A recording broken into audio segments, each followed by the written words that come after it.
Welcome to Martin Ice Arena in a time slot that's normally reserved for college football. It's time for Big Noon College Hockey here in Mount Pleasant. Hi again, everybody. Welcome inside the broadcast booth. Reagan Cleaves alongside Michael Rosenkrantz. Happy to have you all along here for this afternoon's contest between Central Michigan and Oakland. Well, bringing you back into the fold here. That was not a fun game last night for Central Michigan. The big loss, 9-0, but still a couple of positives to take out of it. There was, Reagan. It's never fun when you get shut out by an opponent as good as Oakland, who in the recent years you've had some series where you've split with them the last couple times. Nick Wilson ended up having to come in for relief for Caleb Woolery after Woolery let up 5 goals on the night. But Nick Wilson, in talking with head coach Brendan Martin, saved 32 of 36, and allowing those 4 goals, again, on paper may not look good, but saving 32 of 36, that's not a bad outing from Nick Wilson. Yeah, especially with those 36 saves, or pardon me, 36 shots coming in relief for Wilson. Again, Oakland last night outshot Central Michigan 65-23. It's been a long time since Central Michigan allowed 60 shots on goal, but it's also the first time since 2016 they've been shut out in 2 consecutive games. That's going to be it's a tough thing to rebound from, especially after not scoring in a game since last Friday against Lawrence Tech. But that's something that you got to change here tonight. No doubt, Reagan. It starts with getting your fast start on the ice that Central Michigan has been searching for all season. And we'll talk about it in just a second, taking a look at the 2 sides on the ice when Central Michigan scores. Welcome back to Martin Ice Arena here with Central Michigan head coach Brendan Martin. Coach, difficult night for you last night. It was a 9-0 shutout against Oakland at Buffalo Wild Wings Arena. Just talk a little bit about what you saw on the ice out there. A lot of these extensive shifts. Yeah, I mean, we weren't fully staffed yesterday. We had some guys the progress of Central Michigan. So it's not an excuse. I like to have a next man up mentality here, but at the end of the day, we weren't fully prepared to go yesterday, and it showed on the ice. You can tell just from the week of practice into the game. I mean, don't want to say you had a feeling it was coming, but you just know. I know the preparation wasn't there for our team. So now looking back at the game, some ideas of where things went wrong. We didn't clear the front out of the net very well. We kind of left Caleb and Nick Wilson there. We kind of left them out to dry. Third, not a half bad spot. We didn't play well enough in front of them, and so this is a game where you're coming back from Buffalo Wild Wings Caleb Woolery and Nick Wilson a little bit. Caleb Woolery did end up letting 5 goals against him. Nick Wilson ended up coming in relief. He allowed 4 goals, but he saved 32 of 36 shots. What did you see from Nick? Yeah, he came in. I mean, he came in it's a tough spot, right? You're cold for 30 minutes on the bench, and then all of a sudden you got to go in and you're playing against one of the top teams in the country. So for him, I think the nerves might have been there a little bit at the start. I was able to talk to him a little bit after the game and just kind of keep his spirits up. But he came in and within 10 seconds he was getting shots on him, and so I think that kind of settled him in a little bit. We went over some of the goals that he let in. I think he wishes he had a. Flint. They took on Lawrence Tech. Now Oakland. They'll play Adrian up next, right before the end of the semester, and then they'll play Michigan the second to last week of the year. So it's a very spread out conference schedule against a lot of tough teams, and it's odd to have it already halfway over here. Definitely. Before we even get done with the first semester. As Michael touched on earlier, Central Michigan has really, really struggled when they've allowed the first goal this season. They're 1-9 when allowing the first goal. Compare that to when they've scored the first goal. They're 6-1-1.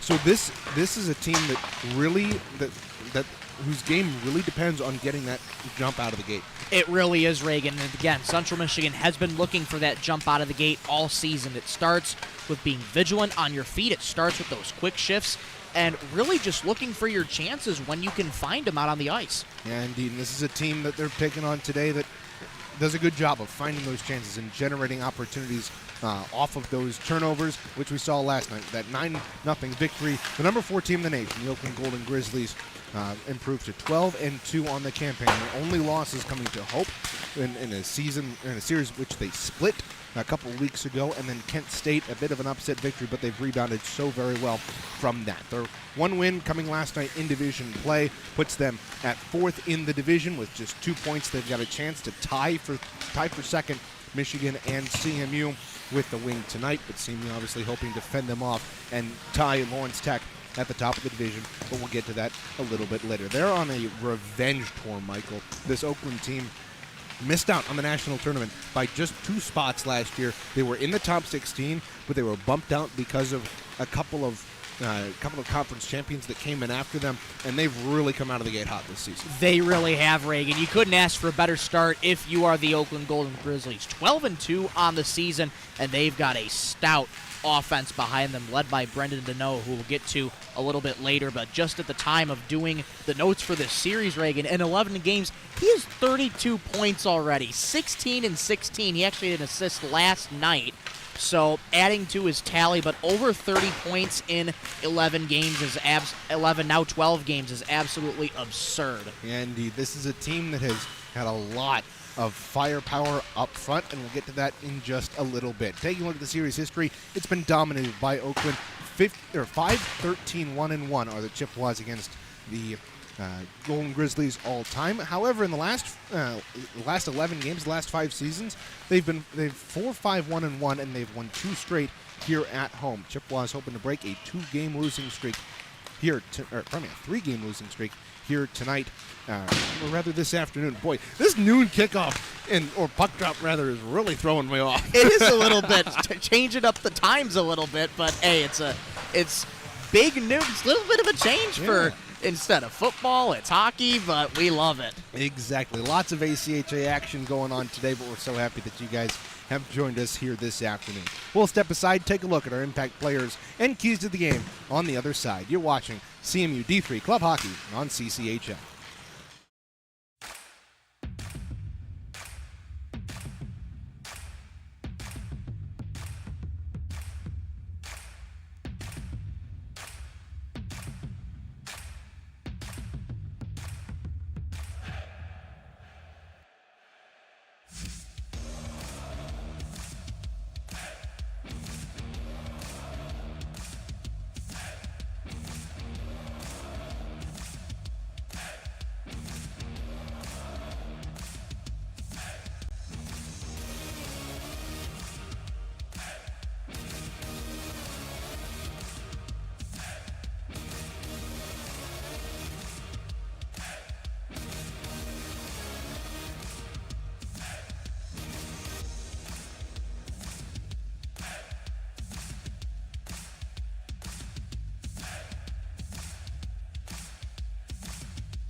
Welcome back into the broadcast booth here at Martin Ice Arena. Reagan, please, Michael Rosenkrantz, bringing you the pregame show brought to you by CMishIceHockey.com. Central Michigan and Oakland getting things set in just about 20 minutes' time. taking a look at our impact players, Michael, CMU, we've had a lot of that top-heavy group this season in Hop, Johnson, and Gibbs. You go with Johnson again tonight, but you also add in a defenseman that we haven't seen a lot of. Yes, Reagan, that defenseman is Maddox Grimes, and 15 games played for him. Has yet to score his first goal. He has 3 points on the campaign with 3 assists, but again, he's still looking for that first goal, and he's another one of those defensemen for Central Michigan that knows how to create chances off of his defense. Linking with guys like Nick Kuhn, who's played very well in defensive areas and really knows how to get to work in those dirty areas and pry the puck free for Central Michigan. So I'm looking for Maddox Grimes, hopefully, to finally break through and get that first goal, because you know that's been on the back of his mind. Yeah, indeed. And you've also got Jace Johnson. Doesn't need much of an introduction to Central Michigan fans, and for Oakland fans, maybe a little bit of a frustrating memory for them. Last year, he scored his first ACHA goal against Oakland on what has become his signature move, if we're going to be completely honest, working around the outside and cutting to the front of the goal. But he has been so very good this season. He's part of the reason Central Michigan has had success as of late. It really is, Reagan, and it's all about his speed. You talk about it over and over, a broken record. His speed generates chances, and when he does well, this hockey team seems to flourish. And Jace Johnson's looking to get back on the right foot after a tough weekend, after being scoreless against LTU and coming off of the Route 66 showcase with that 4-goal weekend in just 2 games. So you'll know he'll want to get back to that production level that he had in Springfield. Yeah, and hopefully with the reintroduction of Isaac Hop to the lineup, he was suspended 1 game for game disqualification he got last weekend against Lawrence Tech. He missed last night, and that certainly hindered this Chippewa offense. Hop's back in the lineup tonight. He'll slot in, again, that center spot right between Gibbs and Johnson, and we'll see how they can turn things around here tonight. On the other end, Oakland, they got a couple of Chippewa killers over the years, including Brandon Dano, who has been fantastic as of late. He really has, Reagan. I already touched on him a little bit, but now he's played all 12 games for Oakland. He had his assist last night for the Golden Grizzlies. He's now at 33 points on the campaign. Absolutely absurd. He leads the team in goals, assists, and points, and he will absolutely score if you give him the chance to. Central Michigan had difficulties clearing the puck yesterday, and it always seemed that Oakland was step for step right with them when they did get the puck out of the zone. So it's really going to be all about looking for your lanes to clear the puck out of the zone and those quick shifts to get you on and off the ice successfully against a very fast Oakland team. Indeed, and you've also got Grant Dickinson, a transfer from Adrian. He's a graduate Trine. He's a graduate transfer from Trine University, not Adrian. That's my bad. But he's been a very good addition to this Oakland lineup, and he's seemingly fit right in. He has really fit right in. Grant Dickinson, an assist for him last night, now is 15 points on the campaign, 10 goals, 5 assists. He's a really well-rounded forward, and the thing that I like the most about Grant Dickinson, he mixes that high-octane offense with this Oakland team with discipline. He's only taken 2 penalties all season. That's not much, so you talk about a really disciplined and really stout player in Grant Dickinson. He'll certainly be somebody to watch out for here tonight. Yeah, very emblematic of how disciplined this Oakland team is. There's a reason. They are the number 4 team in the nation. Turning now to our keys to the game, Michael. We already touched on it, and I know it's your first one. I'm going to steal it as a little bit of an introduction. No problem. I know we already talked on it.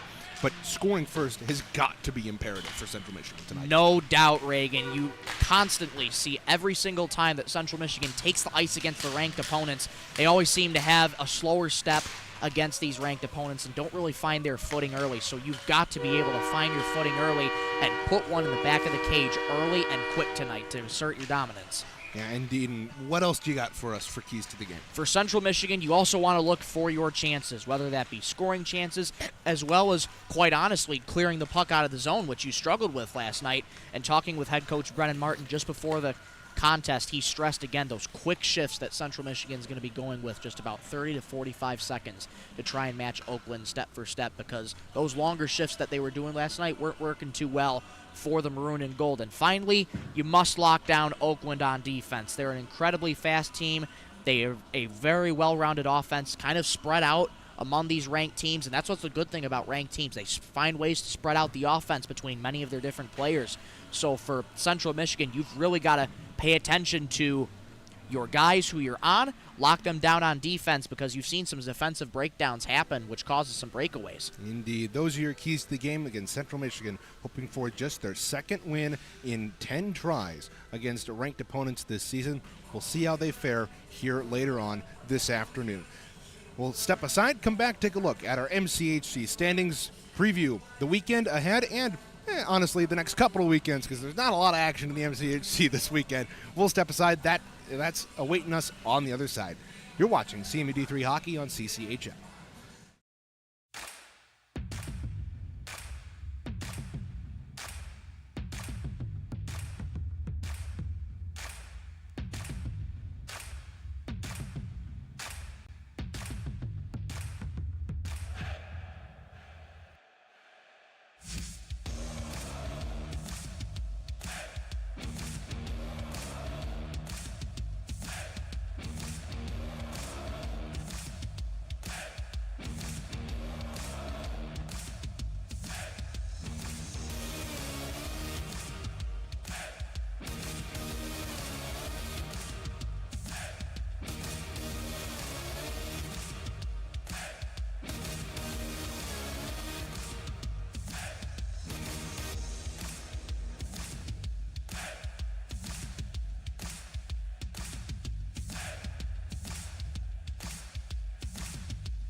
Welcome back to Big Noon College Hockey here on CCHN, ahead of Central Michigan and Oakland, your matchup here from Martin Ice Arena. These two teams dead in the middle of the pack right now in the MCHC East. Central Michigan sitting third at 2-3 through 5 games. They're tied with Michigan in terms of points, but Michigan is 2-0 in their 2 games. Everybody sits behind Lawrence Tech, who last night, Michael, only beat Adrian by 1. That, I mean, I was out of town. I pulled up that score on Twitter. I was like, oh my goodness.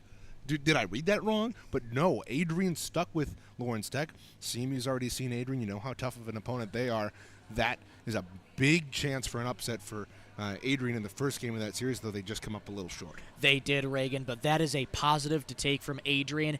Any given weekend, teams can be beat. Lawrence Tech, even the best, are going to get beat in these hockey games. It's the ACHA. It's a crazy league, and it's a crazy division in the MCHC East, so anything can happen, but a valiant effort by Adrian last night. Yeah, and speaking of anything can happen, Central Michigan has upset Oakland the last 2 seasons here at Martin Ice Arena, and it's a tough task, especially coming off of a 9-0 loss last night, but it's still possible. Anything can happen in the ACHA, as CMU fans have seen throughout the years for sure. Michigan Flint and Adrian, the only 2 teams without a point in the MCHC East thus far. Michigan Flint's 0-2. Adrian is 0-3. The only team left undefeated in the MCHC overall, Michigan. They've, though, played a light schedule here in this first semester. Only 9 games. They've won all 9 of them. Again, as we already mentioned, Adrian and Lawrence Tech, the only other 2 teams in action this weekend here in the MCHC East. Lawrence Tech picked up that 2-1 win last night. They'll take on the rematch is scheduled for Sunday at 1 p.m. down at Arrington. Another weird Sunday start time for Arrington Ice Arena, but I can't really judge. We're dropping the puck here at 12:30 afternoon. So again, the only four teams in action this weekend, all in division. Coming up in a couple weeks, just after Thanksgiving, CMU is off, but every other team in the MCHC East is playing. Michigan will take on Division I IUP. Oakland will take on GVSU in another top 10 matchup. Adrian will take on MCHC East West opponent in Davenport. Flint will take on MSU in a little Michigan battle down south in the state, and then Lawrence Tech and Ferris State will conclude their series. Again, I believe that's on Saturday, but Lawrence Tech has had a very good season. They already won the first game of that set a little while back. We don't have scratches for you here tonight other than for Central Michigan. I believe Jalen McCray and then Owen Campbell still out with that nagging injury that he's been dealing with the last couple of weeks. Goaltenders tonight, Isaac Leisner will get his 6th start of this season in his 7th appearance on the year. He's played well, especially in big games against big opponents, coming back in the second game of the series. We'll see how he does tonight. His counterpart, Evan Hayes, tonight for Oakland. He makes his 3rd start. He is 1-1. Those are your starting netminders. We'll step aside. Coach's Show coming up next. Michael had the opportunity to sit down with head coach Brennan Martin, and that's coming up right after this on CCHN.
Welcome back to Martin Ice Arena, here with Central Michigan head coach Brennan Martin. Coach, difficult night for you last night. It was a 9-0 shutout against Oakland at Buffalo Wild Wings Arena. Just talk a little bit about what you saw on the ice out there yesterday.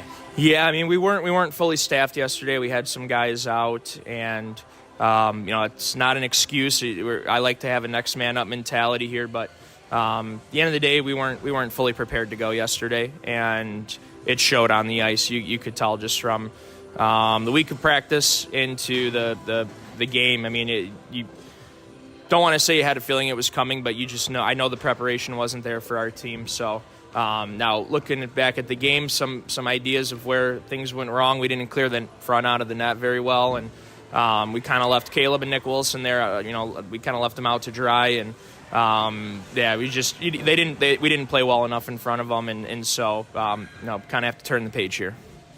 Talking about Caleb Woolery and Nick Wilson a little bit. Caleb Woolery did end up letting 5 goals against him. Nick Wilson ended up coming in relief. He allowed 4 goals, but he saved 32 of 36 shots. What'd you see from Nick? Yeah, he came in. I mean, he came in it's a tough spot, right? You're cold for 30 minutes on the bench, and then all of a sudden you got to go in and you're playing against one of the top teams in the country. So for him, I think the nerves might have been there a little bit at the start, and I was able to talk to him a little bit after the game and just kind of keep his spirits up. But he came in and within 10 seconds he was getting shots on him, and so I think that kind of settled him in a little bit. And we went over some of the goals that he let in. I think he wishes he had a couple of those back, but for the most part, I thought they both played outstanding, him and Caleb, and it's just unfortunate that these guys weren't able to play well in front of them.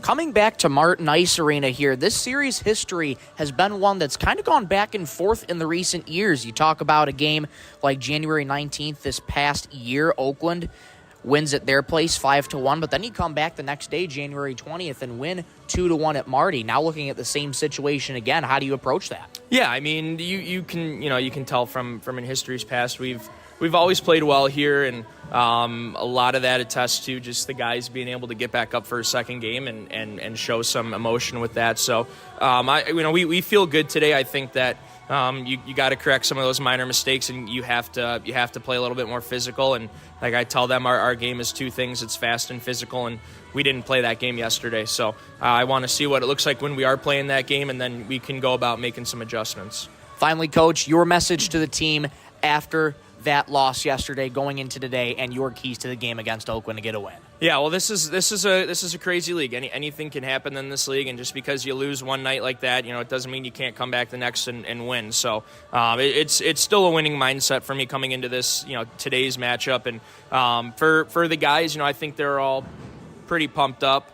And, I think they should be ready to go here. So I'm excited for them. Tell them you have to play your game. You have to play fast and physical. You have to play the brand of hockey that we're trying to play here. And if you can do that, we feel pretty confident.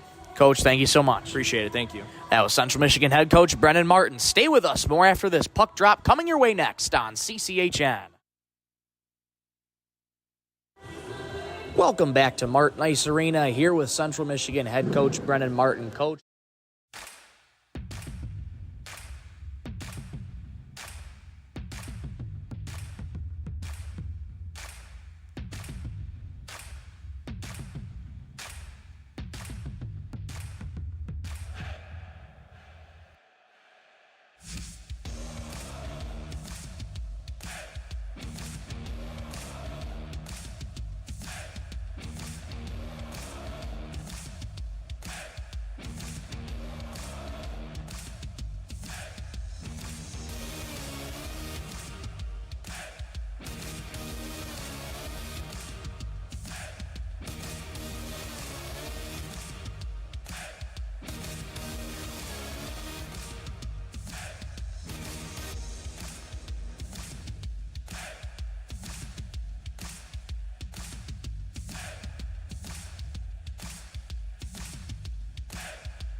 Welcome back to Martin Ice Arena, here with Central Michigan head coach Brennan Martin. Coach, difficult night for you last night. It was a 9-0 shutout against Oakland at Buffalo Wild Wings Arena. Just talk a little bit about what you saw on the ice out there yesterday.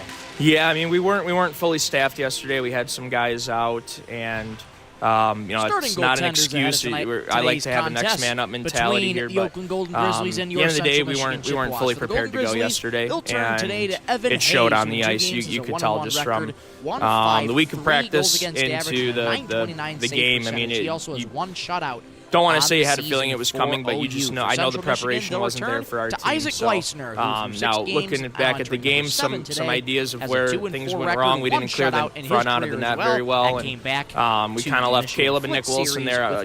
We kind of left them out to dry, and we didn't play well enough in front of them, and so kind of have to turn the page here.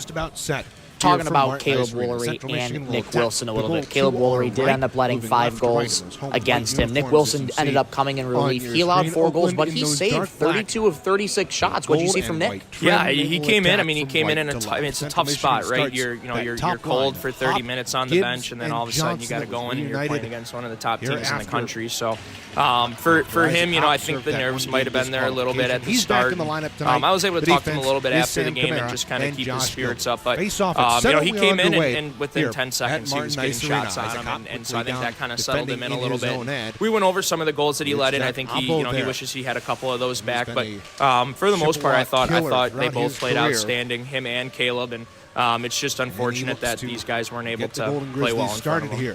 Coming back to Martin Ice Arena here, this series history has been one that's kind of gone back and forth in the recent years. You talk about a game like January 19th this past year, Oakland wins at their place 5-1, but then you come back the next day, January 20th, and win 2-1 at Marty. Now looking at the same situation again, how do you approach that? Yeah, I mean, you can tell from in history's past, we've always played well here, and a lot of that attests to just the guys being able to get back up for a second game and show some emotion with that. So, we feel good today. I think that you got to correct some of those minor mistakes, and you have to play a little bit more physical. And like I tell them, our game is two things. It's fast and physical.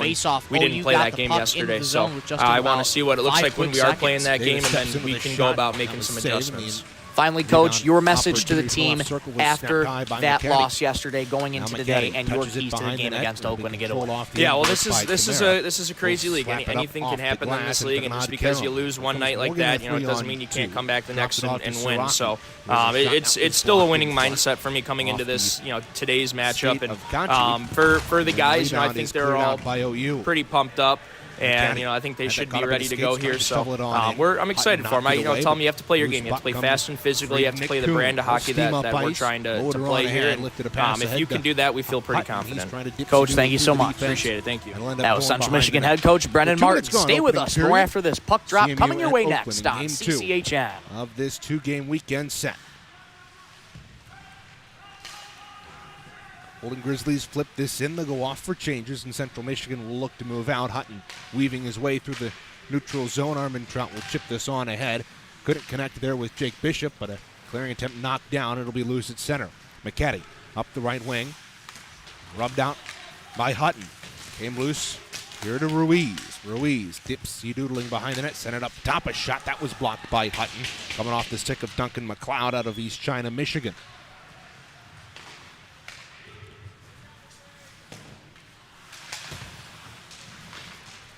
Played back out at center after Central Michigan able to clear it here.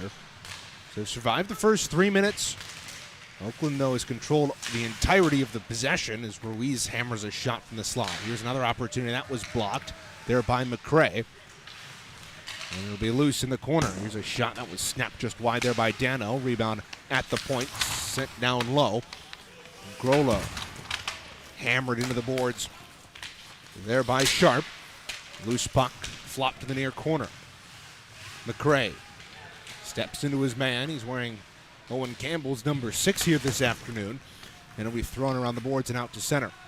Central Michigan has been able to clear the puck very well, Michael, but it's spent a lot of time focused on getting that puck out and not allowing Oakland to set anything up.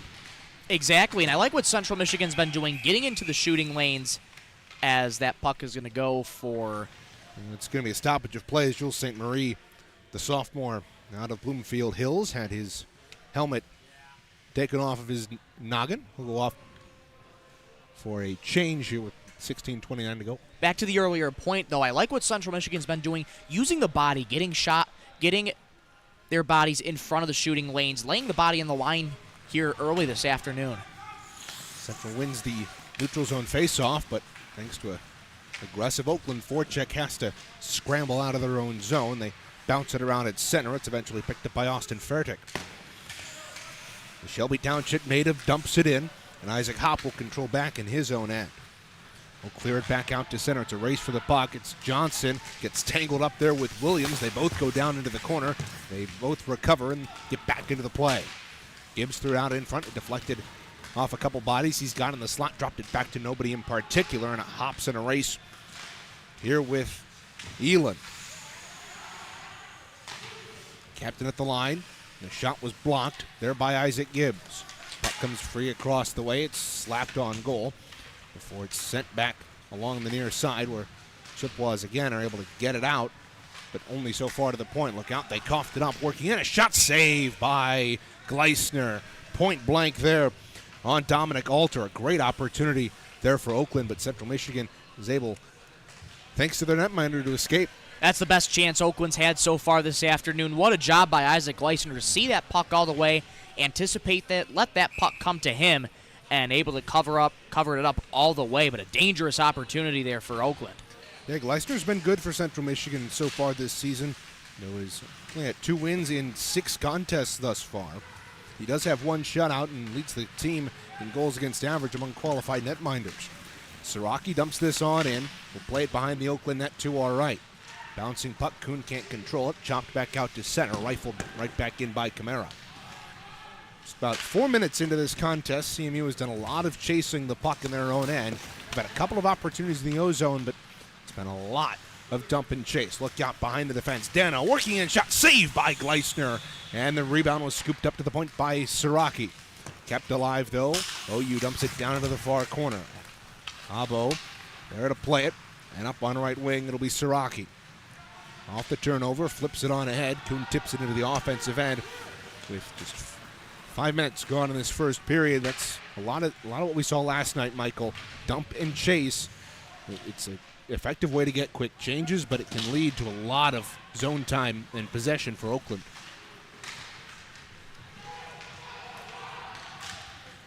Hutton chases this loose puck back into his own end. He's pressured by Dano, and he'll try to wheel things out up left wing. Motors on ahead. Nifty move past the defense, but it's poked away from him at the last minute by McCaddy, and away come the Grizzlies on a 2-on-1. Dano in, shot, save by Gleisner, and his man on the far side couldn't get to it. That's Davis. Now the Chippewas back in. Bishop, fan on the shot, sent another one on goal. It was blocked into the corner, and now Hutton was hauled down in front, and the puck is cleared out by the Golden Grizzlies. This one's flipped up ahead, tipped into the zone. There by McMullen. They battle for it in the corner boards. He played up on the near side. Here's McLeod racing behind the net. Rubbed off the puck. It's loose along the far hash marks, and it's worked free. Hutton picks up the loose change, shovels it to the point. Kept alive, though, by McMullen. McMullen centered it out in front, and they score. A beautiful one-time pass to the back door, and the Golden Grizzlies are on top. You're just 6-12 into the game. That is a very tough goal that Isaac Gleisner lets up, but again, it's not really much you can do, Reagan, on those backdoor feeds, and it just comes from a play where after Central Michigan tries to establish possession time in their own zone, OU able to get it out. That puck kept alive at the right circle, and just a textbook centering feed, perfect deflection, and OU is up early. First to the line was Jake McCaddy. That's his 8th of the campaign. Had a heck of a game last night. 2 goals and an assist. That's now point number 4. Now another opportunity for Oakland as they go right back to work, but Gleisner made the save, and it's cleared out to the line but not out. Central Michigan has had a tough time clearing and getting out for changes here in the opening stages of this game. They're allowing a lot of quick Oakland movement. Now look out. McCaddy's right in. Shot saved by Gleisner. Hole. McCaddy had plenty of time and space in the slot right there, but couldn't put it home. Rink wide feet near side. Here's Hop. Steaming over the line. We'll let a wrist shot go. Save. Rebound. Gibbs couldn't get to the puck along the far side. Defended well there by Paquette. McCaddy dumps Jace Johnson at center. This is sent the length of the ice by the Chippewas. And icing is going to be waved off. So the Grizzlies, with a 1-0 lead, will motor up the right wing. Across the line is Williams, the defenseman. Out of West Bloomfield will dump it in, and Chippewas look to go back to work defensively. Williams, another shot from this point, and that was deflected right out in front. Before it comes to the near corner on the rebound. Siraki able to fish it on free.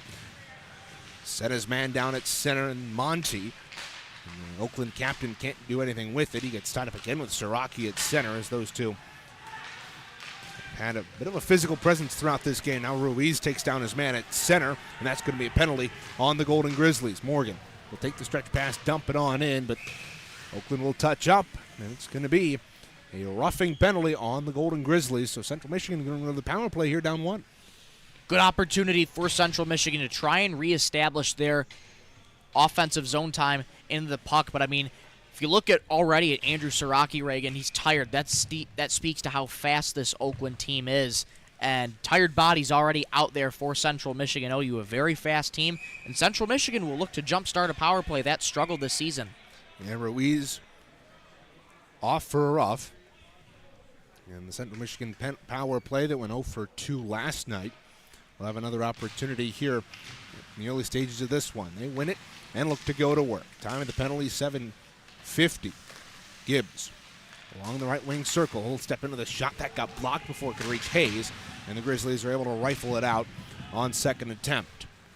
This has been the tough part for Central Michigan. You miscommunicate on a pass like that, and you're just going to allow Oakland plenty of time to do exactly what they do here and dump it down the ice. Central Michigan has to do a good job of cycling the puck here in this power play. You're able to win the face-off cleanly, but it's going to all be about how do you cycle the puck. Now Gibbs stepping into the shot, save Hayes, and he's able to swallow up the rebound. So a good job by Central Michigan to force a face-off in the offensive end here. We've seen throughout the season, Michael, where the Chippewas they've done a really good job of setting up initially on the power play, but as soon as that first clearance is made by the penalty-killing team, they've had a really hard time getting back in and establishing that zone pressure. Hopefully they can do that here. Yes, and that's a great look for Isaac Gibbs just to get a confident shot off on Evan Hayes. Chippewas win the face-off again. They'll go to work.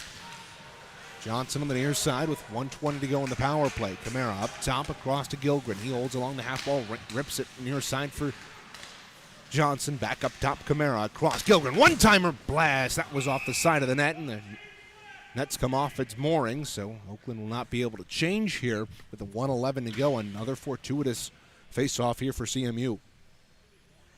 Central Michigan doing a better job of cycling that puck. They look to be going with that umbrella style of power play that you saw against a team like Calvin, who they love to utilize that a lot. And Central Michigan, credit to them, they've been able to win a couple key faceoffs in the offensive zone.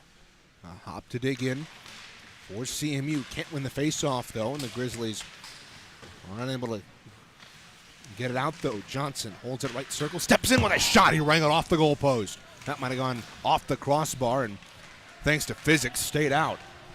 Great opportunity there for Johnson, looking for his team leading 15th the campaign. Now a centering feed. Bishop steps right in, but had the puck knocked off of his twig, and it's sent back out to center. 45 to go in the power play for the Chippewas. 10:47 to go, first period. Oakland up 1-0 off of McCaddy's third of the weekend. Johnson into the offensive end, pinwheeled it back up top for Gibbs. He'll step in with a wrist shot, and that was blocked in front, and the Grizzlies are the first to get to the rebound and clear it out to center. That coming courtesy of Kyle Giza. So he'll scramble off the ice with just 18 seconds to go on the Ruiz penalty. Chippewas unable to get many shots off on this power play. They have been able to regain possession, though, but they quickly give it away, and it's blasted back out to center, and that'll do it for the rest of the power play. Chippewas 0 for 1. 0 for 3 on the weekend. Now Siraki will flip this up along the boards. Interesting enough, special teams in a 9-0 game were not much of a factor last night, as Oakland only had one power play goal in their as part of their 9 tallies.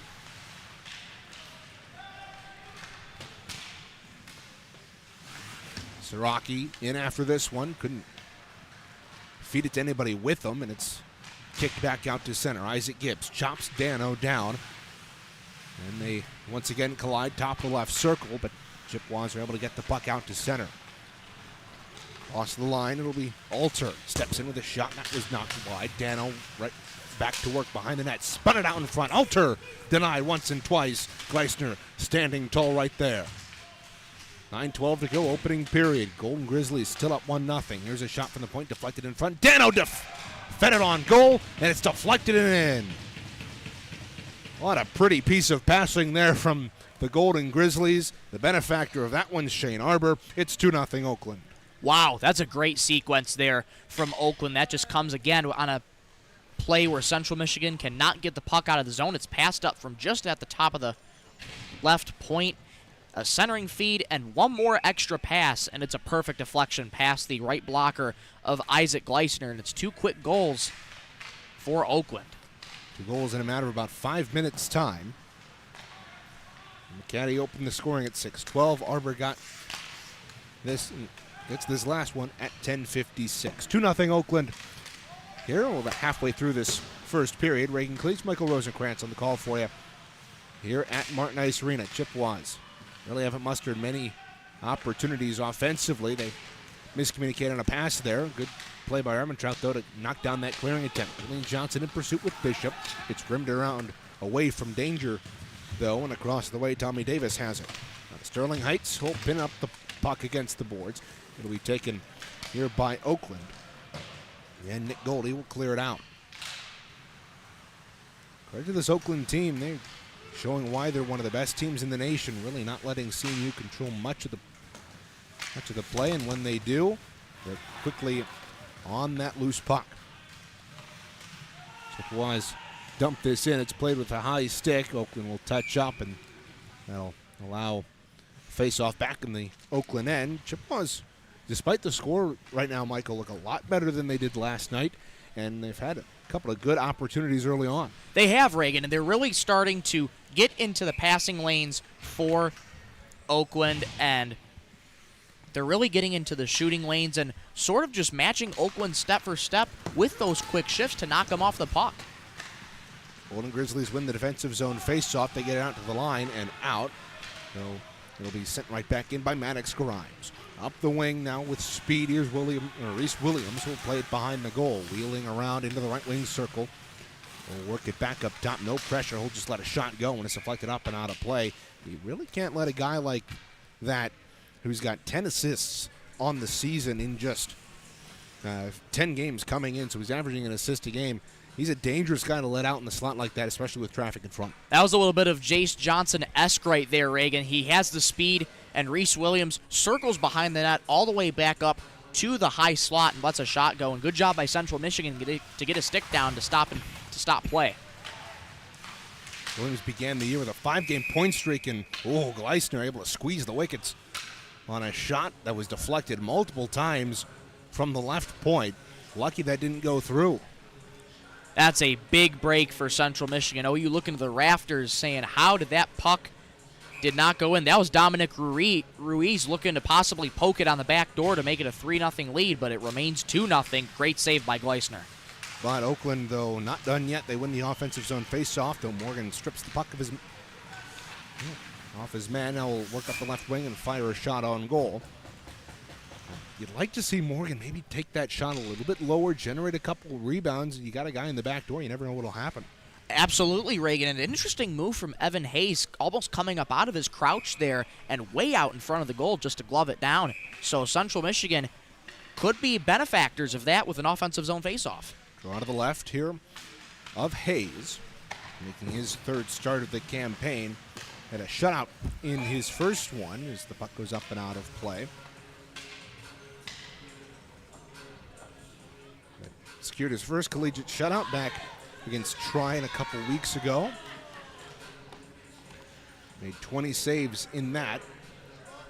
This is his first start, Michael, since October 19th against Kent State, in which he has one of the team's only losses this season, but he's looked good and confident to start. He has, especially after that loss to Kent State. One of OU's 2 losses early on, one to Kent State, one to Hope.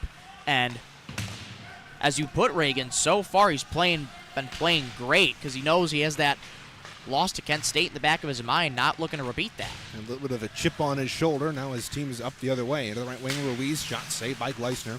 Rebound. It will be cleared out here by the Chippewas. Morgan, rink wide feed. Couldn't connect with Kuhn. The loose puck just outside the Oakland line. And it'll be sent in, and off for a change goes Andrew Siraki. Chippewas down 2-0 here. 6:39 to go in the opening frame. This is where we sat yesterday at this point in the game. Oakland was able to get an early 2-0 lead and then blow things open in the second. Now look out, Dano in a race for the puck and a possible 2-on-1. Will beat his man into the left wing corner. Trying to spin it out in front, but that was sent just wide. Couldn't connect. In front there with Ruiz. Now away come the Chippewas. They dump it into the offensive end. Puck got tied up in the official. Johnson spun it out in front, deflected to the point. Here's another shot that was knocked down in the circle. Stretch pass from Dano. Couldn't connect there with Arbor. And Abo, and Gleisner will play it up the wing. Dano knocked it down at the point, trying to spin it out in front for Arbor. He knocked it down. Abo, his shot from the left point, easily gloved down by Gleisner with 5:39 to go here in the first period. OU right back into the offensive zone for another offensive zone face-off. Central Michigan doing a good job being able to clear those pucks out. See if they can do it again here. Face-off won by Oakland. They're able to get it and keep it in, though. Look out, McCray gave it away. Dano stepping in with a shot, deflected up and out of play by Clements. With 5:39 to go here in this first period. Fans, we want to remind you that the CMU Club Hockey Network is your one-stop shop for highlights, exclusive interviews, and full game broadcasts for all CMU hockey teams. Make sure to subscribe on YouTube and turn on notifications so as to never miss a moment of Chippewa hockey. Speaking of all 3 teams, only 2 of them in action here this weekend. The women's team stopped by the rink today to pick up their equipment during the pregame show. So we saw them in the background. They're heading down to Farmington Hills to take on Lawrence Tech, who's been a pretty good team this season in the CCWHA. Chippewas back to their old ways, keeping up a pretty solid record through their first 9 games. 6 of them have been converted to wins. Their only losses coming to a very, very good Eastern Michigan team. That Eastern Michigan team is outstanding, Reagan. Back on September, it was only a short bench that they had on September 28th. 7 skaters. And it's tough for head coach Chris Haney because sometimes it's been a little bit of a struggle with a shorter bench, and that's exactly what happened on September and not too long ago for Eastern to sweep the series. But they recruit well, and they're playing very well so far. Indeed, they are playing very well, and so is Oakland as we turn things back down onto the ice. Siraki, though, strips his man at the line and will send a rink wide feed to nobody in particular. Kuhn after it, chopped it away from his man, but it's eventually scooped up and moved out by Eland. Play to the near side, St. Marie over the line. Caught up with Gilgren. St. Marie still has the puck. Will back it up to the point for Monty, the captain. Across to the right wing, stepping over the shot. That was Williams. That was blocked, and it's pinned up across the way. Furtick pushed it down low, a centering feed off a couple of bodies, cleared up the line but not out. Williams, a wrist shot, snapped that one wide. Come back down into the half wall. Monty after it. Centering feed picked off by Morgan. And he'll try to move it up the wing. Kuhn can't get it out though. Chippewas struggling to get things out, and they're going to be beaten to the puck here by Eland. Logan Eland dancing around to the bottom of the left circle. Stripped the puck though by Gilgren, and Gilgren gets lit up, and oh, that's tough. They're going to send him. They're going to send Jake McCaddy, but Gilgren, who's had a history of upper body injuries, down in a heap in the left wing circle.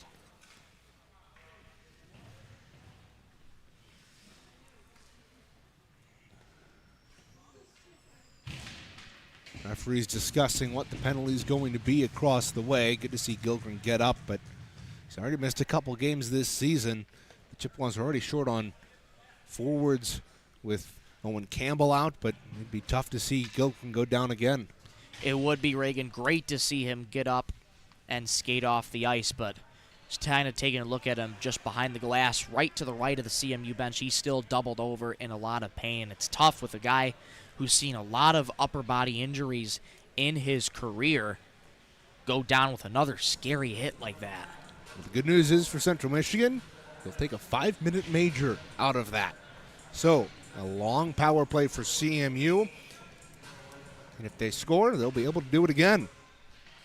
4 minutes remaining here in this first period. A 5-minute major. Johnson quickly wins it. Steps in, shot. That was snapped just wide past Hayes. Camara up at the right point. Chippewas down by 2 on this power play. Here's a shot saved by Hayes. Rebound skied out and down the ice. So McCaddy off for what we assume will be a check to the head or something similar, but Gilgren still getting looked at. We'll keep you updated throughout here this afternoon. Johnson across that line, cutting in with speed. A shot that was blocked, knocking the stick out of Giza's hand, but nonetheless, the Grizzlies are able to dump it and clear it down the ice. We saw a 5-minute major like this a couple of weeks ago. The exact game is escaping me, but it was very much similar to this, where the Chippewas get into the offensive end, a quick shot. They don't really set anything up, and Oakland's just able to clear it very quickly. It happens here again as they cough up the puck on the near side, send it down the ice. The dump and chase really starting to hurt this power play for CMU. Already a minute gone. CMU with a quick minute gone, and they've got to settle this puck down, Reagan. You see it hopping over their sticks, not getting their sticks on the ice, and it's not going to do you any good if you don't establish possession of the puck first. And Brennan Martin likes to run this dump and chase offense, and that'll work if you're able to get to that puck first. But this team, as good as they are, they're just tired, especially in a game against a very good Oakland team already, coming off of a quick turnaround as well, and it's already showing. Chippewas, though, able to settle things down on the offensive end with 3:20 to go in the 5-minute major. Martin backed it up to the point. Gibbs couldn't keep it in, and he falls down trying to keep it in. He'll send it deep, and Oakland will be able to group here, and Chippewas have to get some forecheck pressure on. Grizzlies dump it down. With 2 minutes remaining in the first period. Again, a minute difference between the penalty and the time in the period. Morgan cutting into the offensive end, will pull up in the corner. Overskated it though and coughed it up, and it's sent around the boards and out. This power play getting increasingly frustrated here for Central Michigan. Now a pass up to the point by Armentrout, cut off and cleared out again. Gibbs now from center will dump this on in. A minute and 30 left here in this first period, and barely feels like CMU's even on a power play right now. There's another clear out here by Oakland. McCaddy right now probably feels not too bad about giving up that 5-minute major given how things have gone. Absolutely not, Reagan. I mean, again, Central Michigan just is not settling the puck down right now. They're reaching out their sticks. They're not skating to the puck first, and Oakland matching them step for step. This is a tired Central Michigan group out there. 1:55 to go in the penalty. We're under 50 seconds to go in the period. Bishop behind the net, centered it out in front. Hop sent it off the side of the net. Probably the best look of the power play right there. Hop now dancing behind the net, trying to work the puck into a good shooting area, and fires a shot from the bottom of the left circle. Hayes made the save. Now Hop once again on the return feed from Hutton. He's got it in the corner. Trying to work away from his man, St. Marie. St. Marie, though, able to tie him up with under 25 to go in the period. Good battle across the way. Pulled free by Hop. Stepping free to the near side for Camara. Will wheel at the point. Step into the high slot. And here's a shot save there by Hayes. 10 seconds to go in the period. Camara's got it at the point. Across to Johnson. He'll let a shot go. Snagged out of the air there by Hayes. And a couple bodies fall in front, but nothing's going to come of that. Credit to Central Michigan, they did a good job establishing some things in the last minute of that power play, but still not not the urgency, not the speed you like to see on a 5-minute major. No doubt, Reagan, and good look there from Isaac Hopp off of a centering feed from Jake Bishop, but it has to come at an earlier time, and boy, if you think Central Michigan could have skated to the puck a little better and established possession first, it could be a different story on the power play. Certainly could be a different story here. Face off the left of Hayes. Gibbs can't get the shot off. Martin will tee it up, fire a shot, blocked away there by Hayes as time expires. So frustrating first period for Central Michigan. They allowed 2 goals within a span of 5 minutes early on before the halfway mark, and then get a 5-minute major in which they've haven't been able to do a ton of here through the first 4 minutes. So a tough start, but again, some good looks toward the end of that period on that power play. There were, Reagan. You really started to see Central Michigan get a little bit of the looks, and it came from a little bit of defensive breakdowns for Oakland, sort of backing off of guys like Jace Johnson and Isaac Hopp, who have produced greatly for the Central Michigan team.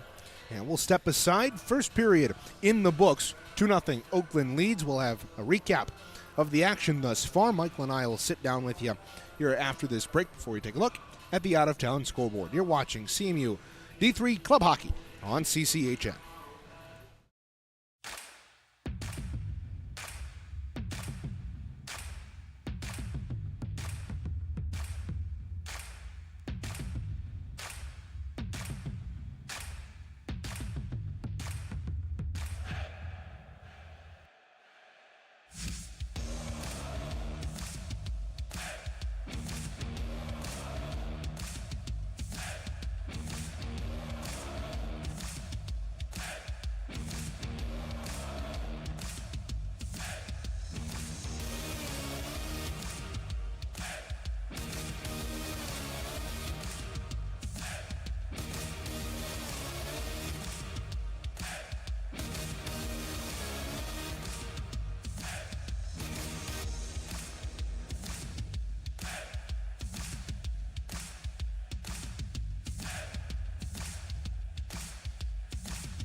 Welcome back to Martin Ice Arena here with Central Michigan head coach Brendan Martin. Coach, difficult night for you last night. It was a 9-0 shutout against Oakland at Buffalo Wild Wings Arena. Just talk a little bit about what you saw on the ice out there yesterday.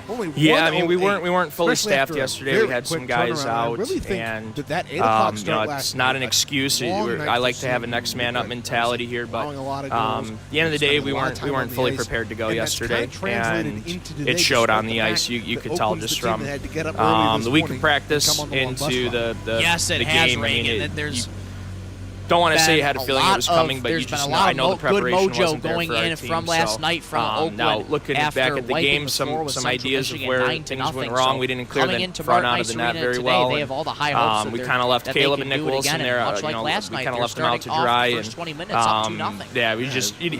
We didn't play well enough in front of them, and so kind of have to turn the page here. Talking about Caleb Woolery and Nick Wilson a little bit. Caleb Woolery did end up letting 5 goals against him. Nick Wilson ended up coming in relief. He allowed 4 goals, but he saved 32 of 36 shots. What did you see from Nick? Yeah, he came in. I mean, he came in it's a tough spot, right? You're cold for 30 minutes on the bench, and then all of a sudden you got to go in and you're playing against one of the top teams in the country. So for him, I think the nerves might have been there a little bit at the start.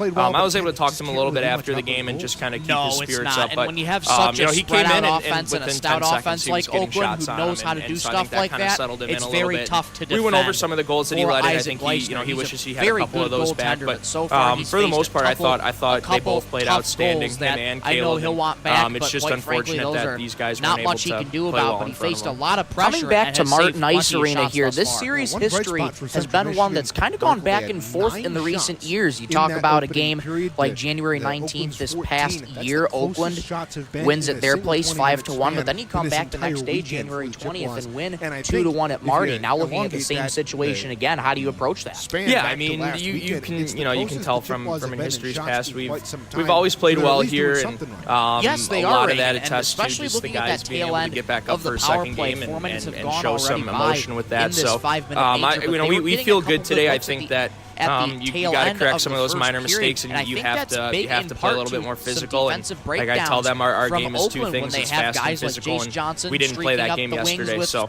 I want to see what it looks like when we are playing that game, and then you can go about making some adjustments. Finally, Coach, your message to the team after that loss yesterday, going into today, and your keys to the game against Oakland to get away. Yeah, well, this is a crazy league. Anything can happen in this league, and just because you lose one night like that, it doesn't mean you can't come back the next and win. So it's still a winning mindset for me coming into this today's matchup, and for the guys, I think they're all pretty pumped up, and I think they should be ready to go here. So I'm excited for them. Tell them you have to play your game. You have to play fast and physical. You have to play the brand of hockey that we're trying to play here. And if you can do that, we feel pretty confident.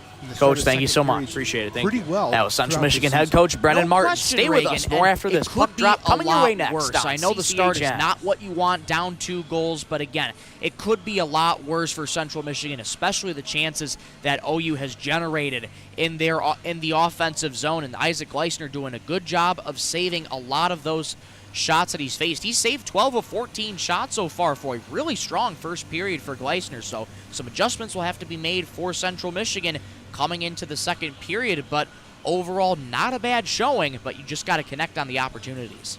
And they've got an opportunity to start the second period. 1 minute remaining on the 5-minute major to McCaddy. He was sent off for a hit that looked to be up high on Josh Gilgren. Gilgren, though able to get up and around, we'll keep an eye on him. We saw him talking to head coach Brendan Martin and the rest of the coaching staff down below us. We'll get you an update on that when we come back. Speaking of when we come back, we'll step aside Michael Rosenkrantz. We'll take a look at the out-of-town scoreboard here. Take a look around CMU athletics and the rest of Chippewa hockey. You're listening and watching the CMU D3 Club Hockey on CCHN.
Zamboni finishing its couple laps around the ice, and we'll get set to finish the first intermission report. Michael Rosencrans here with you on CCHN on a gorgeous fall afternoon here in Mount Pleasant, Michigan. A very chilly afternoon at that here in the 989. Central Michigan is down to the Oakland Golden Grizzlies right now 2-0. Take a look at the out-of-town scoreboard. The men's Division II team for Central Michigan is inactive. They sit at 3-12, 2-0 on the season. They were swept by Division III Ferris State last weekend. And their next contest, they will play at Northern Michigan, who are 6-10 on the season. That won't happen until the 13th and 14th of December. Both teams have split the series. It's a 1-1 season series between NMU and CMU. As previously mentioned, the women's Division II team is in action tonight at Lawrence Tech. The women's team sits at 6-3-1, and Lawrence Tech for the women's team sits at 9-4, 2-1. So two teams who have gotten off to relatively good starts, and a tough test ahead for Central Michigan playing Lawrence Tech. They'll play there tonight at Farmington Hills Ice Arena at 5 p.m. That will be on LTU Hockey YouTube on the video side of things, so you can watch that there on LTU Hockey YouTube channel. And then they'll turn right back around to Martin Ice Arena Sunday afternoon at 1 p.m. for the puck drop tomorrow. That game we'll have for you right here on CCHN. Women's team coming off of a tough loss to Eastern Michigan last Saturday, 6-5, so a very high-scoring bout, but falling just short against Eastern Michigan. Taking a look around CMU athletics, cross country is at the NCAA Championships in Madison, Wisconsin today. Emily Papore became the third Chippewa in CMU history to punch her ticket to nationals. So a very proud moment for the Papore family and for Emily herself. We wish her and the rest of the CMU the best of luck today in Madison, Wisconsin for cross country. Volleyball begins its postseason tonight in Bowling Green for the MAC tournament. They start at 6:30 p.m. tonight against Ball State. So volleyball has had an incredible season thus far, the winningest in program history as of right now, 24-6 on the regular season. A very good regular season for CMU, but now looking to translate that success to the postseason. Men's basketball, or before that, wrestling is at the Keystone Classic on Sunday. That one is a late start at 9:30 p.m. That match gets set to kick off at the Keystone Classic. Now turning to men's basketball, they had a good and dominating win over Central State, 86-52 on Wednesday, November 20th, and they'll turn things right back around on Monday to play a tough Minnesota opponent. Men's basketball sitting at 3-2 on the season. They'll take on the Golden Gophers on Monday. Women's basketball, they are still searching for their first win, but they have an opportunity tomorrow against Oakland. So a weekend filled of Oakland teams, Friday, Saturday for hockey, and now Sunday for basketball for CMU. The women's team lost to Bradley on Sunday, 66-57, after being down as much as 16 points in the first few moments of that game, in the first two quarters. So women's team looking to get back on the right foot with their first win of the season, hopefully be coming to Oakland tomorrow afternoon. Tip-off slated for 1 p.m. at McGurk Arena. Football coming off of a big rivalry win against Western Michigan on Tuesday. The Victory Cannon is back home in Mount Pleasant for the first time since 2010 at Kelly Short Stadium. The Chippewas have beaten their rivals Western Michigan 16-13, the final on Tuesday the 19th. They'll close out their regular season on November 30th against Northern Illinois. We are still waiting word on the kickoff time. We'll get you that as soon as we can. Finally, taking a look at the ACHA Top 10 at some of these matches. Number 1, Air Force against Colorado College. They will go on December 2nd. Number 2, Hope will take on Calvin. That game slated to get underway just in about 10 minutes' time at 1:30. Number 3, Calvin and Hope, already detailed on that series. Oakland taking on CMU right now. And again, Oakland, their only 2 losses coming to Hope and Kent State. early on. Number 5, Michigan's going to take on IUP December 6th and 7th. Number 6, Lawrence Tech and Adrian are set to clash on Sunday at 1. Grand Valley State and Davenport will kick things off at 6:30 tonight. Number 8, Notre Dame at Northwestern tonight at 7:50. And number 9, UC Irvine taking on UC Santa Cruz in the second semester. And number 10, Colby versus Thomas won't happen until December 5th. That will do it for the first intermission report, but we're going to keep you right here as it was such a long intermission report. The teams got back out on the ice. They're one step ahead of me, Reagan. Indeed they are. Second period just about to get underway. The beauty of us not being on syndicated TV or radio, we don't have to break for certain things. So we get to bring you complete action here from Martin Ice Arena. Chippewas down 2-0 here, entering period number 2. They do have a minute left on that power play. They really need to get those juices flowing on that power play. They were kind of stagnant through the opening 4 minutes. However, it's always tough to start a period on a power play because you don't have the benefit of being in the offensive end to start. Exactly, Reagan. So this will be a key offensive face-off win here for Central Michigan. See if they can start with that dump and chase, but if they do dump and chase, somebody's going to have to back them up. They do get the face-off into the offensive end. They'll race back for it. Kyle Giza able to get it up to the point there for Oakland, but Armentrout pulls it free from Morgan. Dropped it back to Morgan, 45 to go in the power play. Morgan pinwheels up to the point. Martin back to Morgan, stepping into the corner. Sent it down low for Siraki. 36 to go in the power play. Siraki wandering up to the point. Left it for Martin near side. Morgan steps in with a shot that was blocked by Giza. Martin shoveled it down low for Morgan on the rebound. Tied up the boards there by Giza. Coming in to help his man there is Dickinson. Chippewas, though, control off the tie-up. 15 to go in the power play. Gibbs to Martin. Martin steps in, shot blocked. And goes to the corner.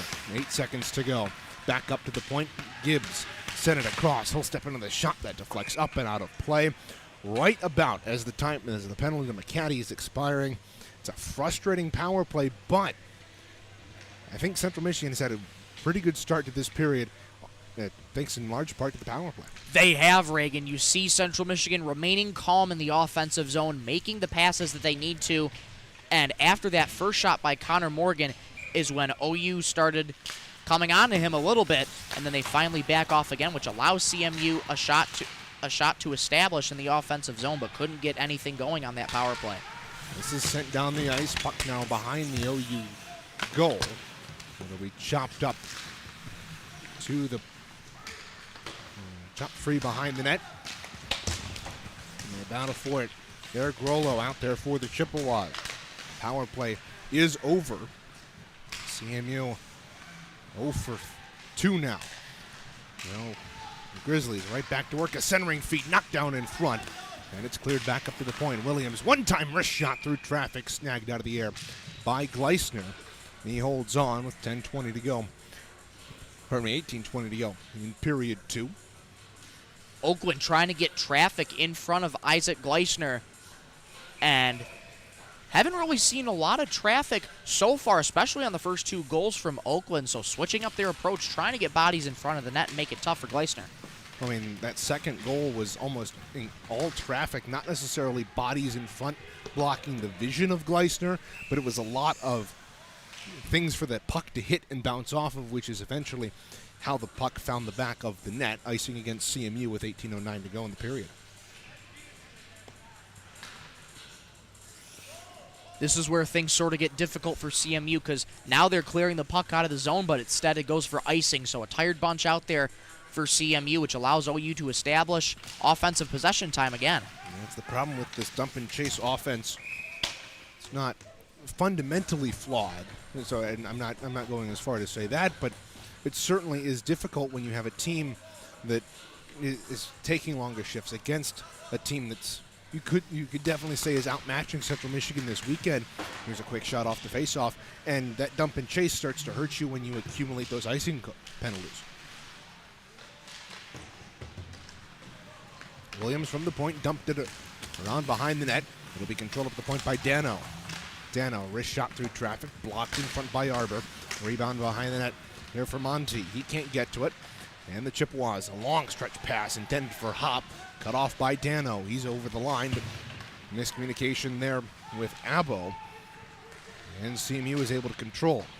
Gibbs will poke this through his man. He's across that line. Hop charging to the front of the goal. A pass in front deflected right on to the netminder and Hayes. Johnson behind the net, racing into the corner. Puts on the brakes, pressured by McLeod.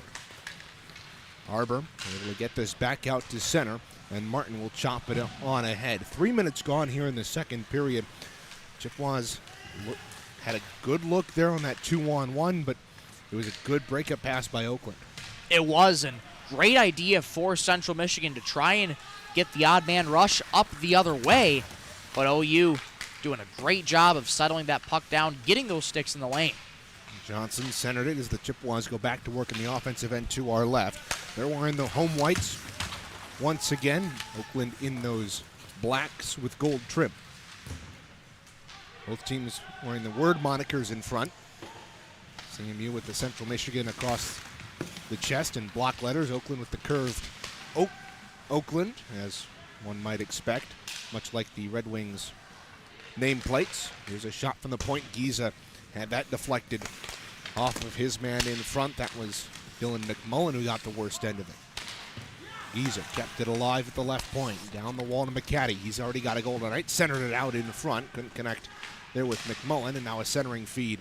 That was snapped wide there by McLeod. McCaddy out in front trying to find McLeod. It's bounced back out to the neutral zone where Giza will play it. Back out to center. Now Julian Johnson pokes it on ahead. After causing a turnover, wheeling to the outside. With 4:15 gone in the second period, he's boxed out by McCaddy. And away come the Grizzlies. A nifty pass ahead. Here's Davis across the line, stepping into the shot, saved by Gleisner. And he'll hold on, and bodies tumble out in front. Davis and Camara, the two men involved.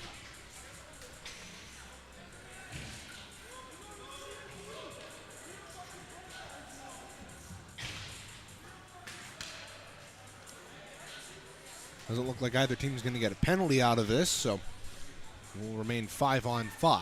But again, you can see Central Michigan didn't really have a ton of it last night. Despite a 9-0 victory, only 4 power plays allowed for Oakland, 5 penalties on the night. One of them was a coincidental 4-on-4. But I really think something that's surprised me is in these big losses for Central Michigan, they've been able to keep their composure for the most part. They've had a couple of slip-ups here and there, but they've been a very disciplined and calm team. Here's a shot right off the goal post.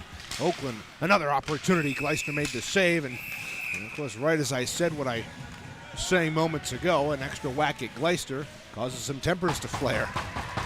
Yeah, back-to-back plays where there's been extra shots on Isaac Gleisner, and CMU sticking up for their netminder and trying to fire their bench up.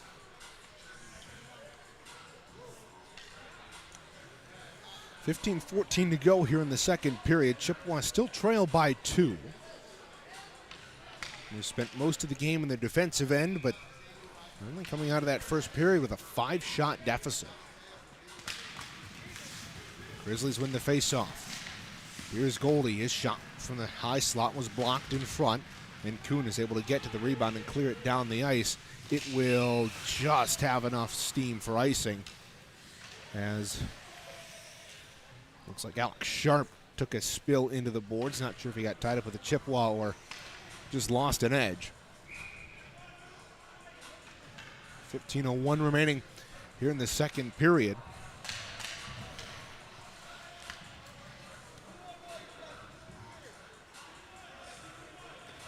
They're going to send somebody off here for CMU. A bit of a late penalty as Connor Morgan looks like he's going to head off and put the Chippewas on a penalty here.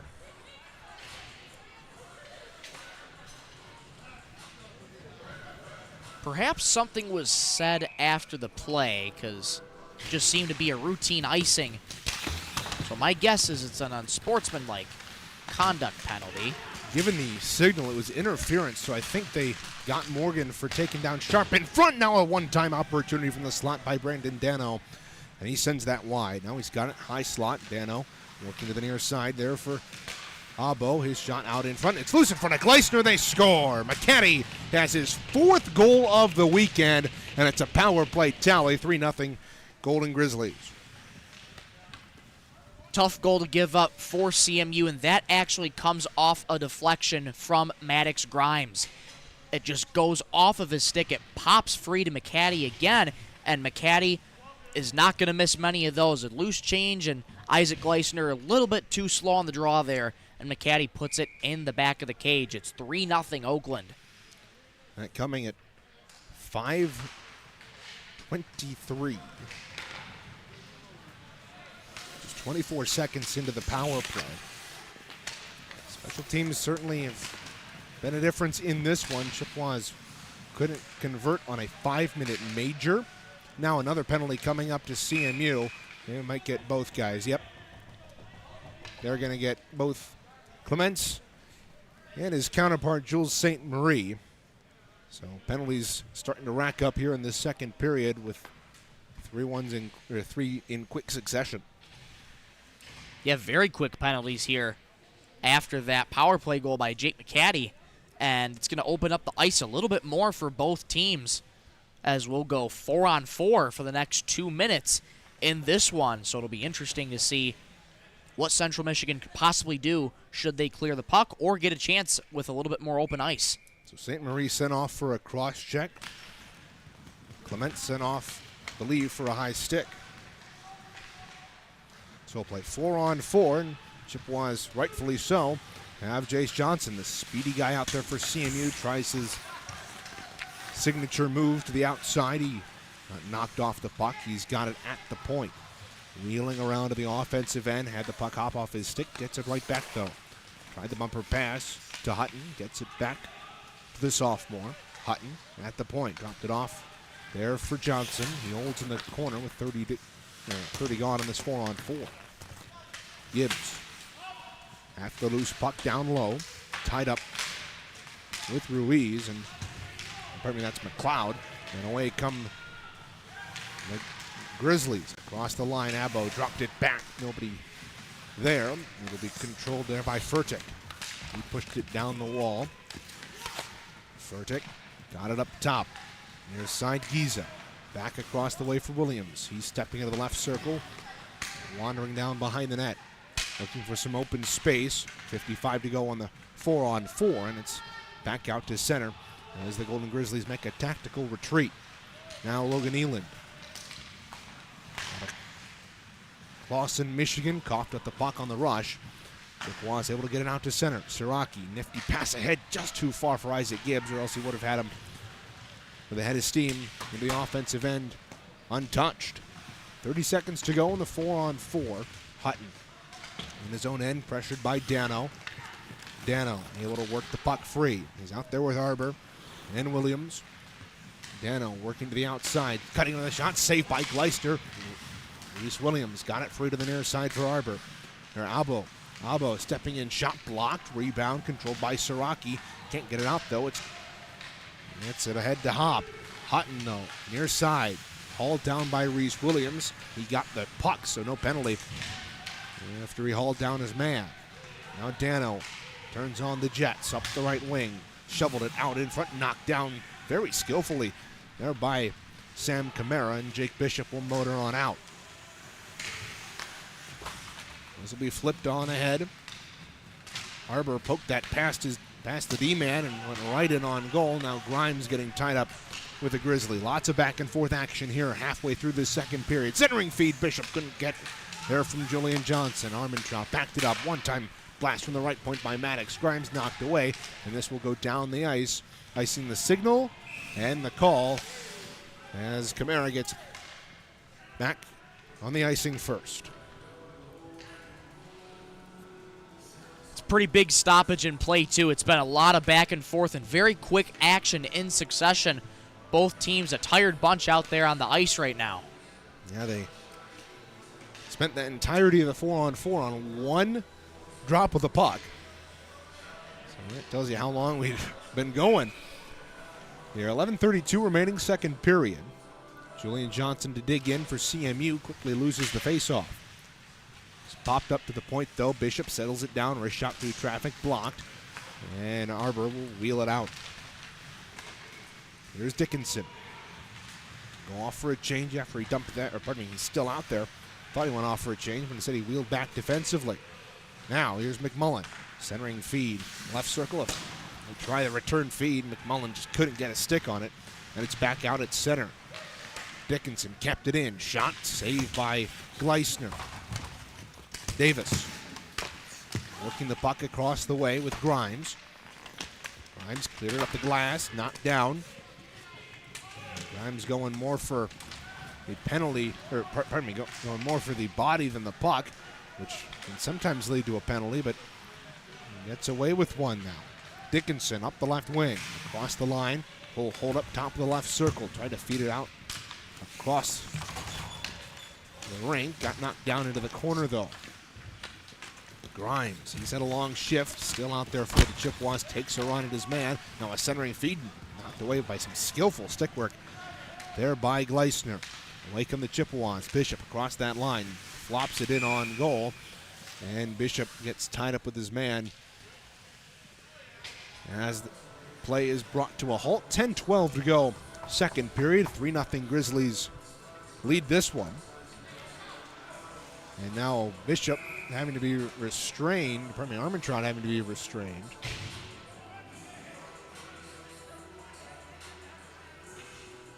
As now head coach for Oakland, Matthew Sterling, exchanging some words with the official across the way. I don't wonder what this is about, Michael. It was frustrated with the engagement in front of the Chippewa bench.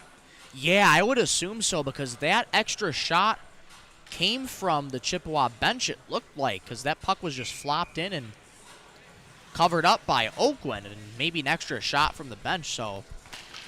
I was honestly surprised there wasn't an arm up from the official. No doubt. But nonetheless, we play on. Even strength. McCaddy already has 2 goals tonight. Dropped it down deep for Ruiz. Ruiz hammered into the end boards.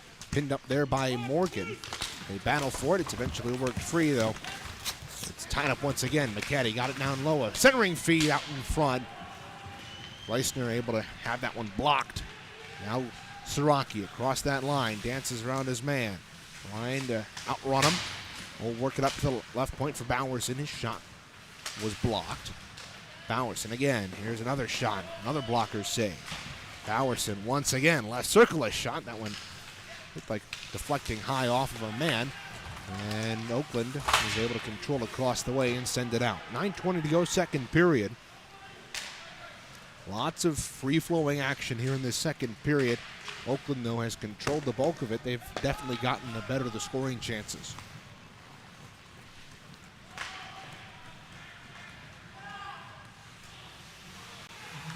Williams back in his own end. Look out, a long stretch pass. He connects with Eland, but too hot for Eland to handle. He'll drop it back. Here's a one-time blast there from Furtick.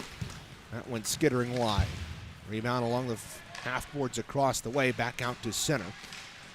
Kuhn knocked down his man from behind. It'll be sent in by Eland. Down in the corner, Dominic Alter. Out of Rochester Hills is able to backhand it across the way. Centering feed knocked down. Williams in after it. He's got it. Shot saved by Gleisner, deflected high up into the air and out of play with 8:26 to go in the second.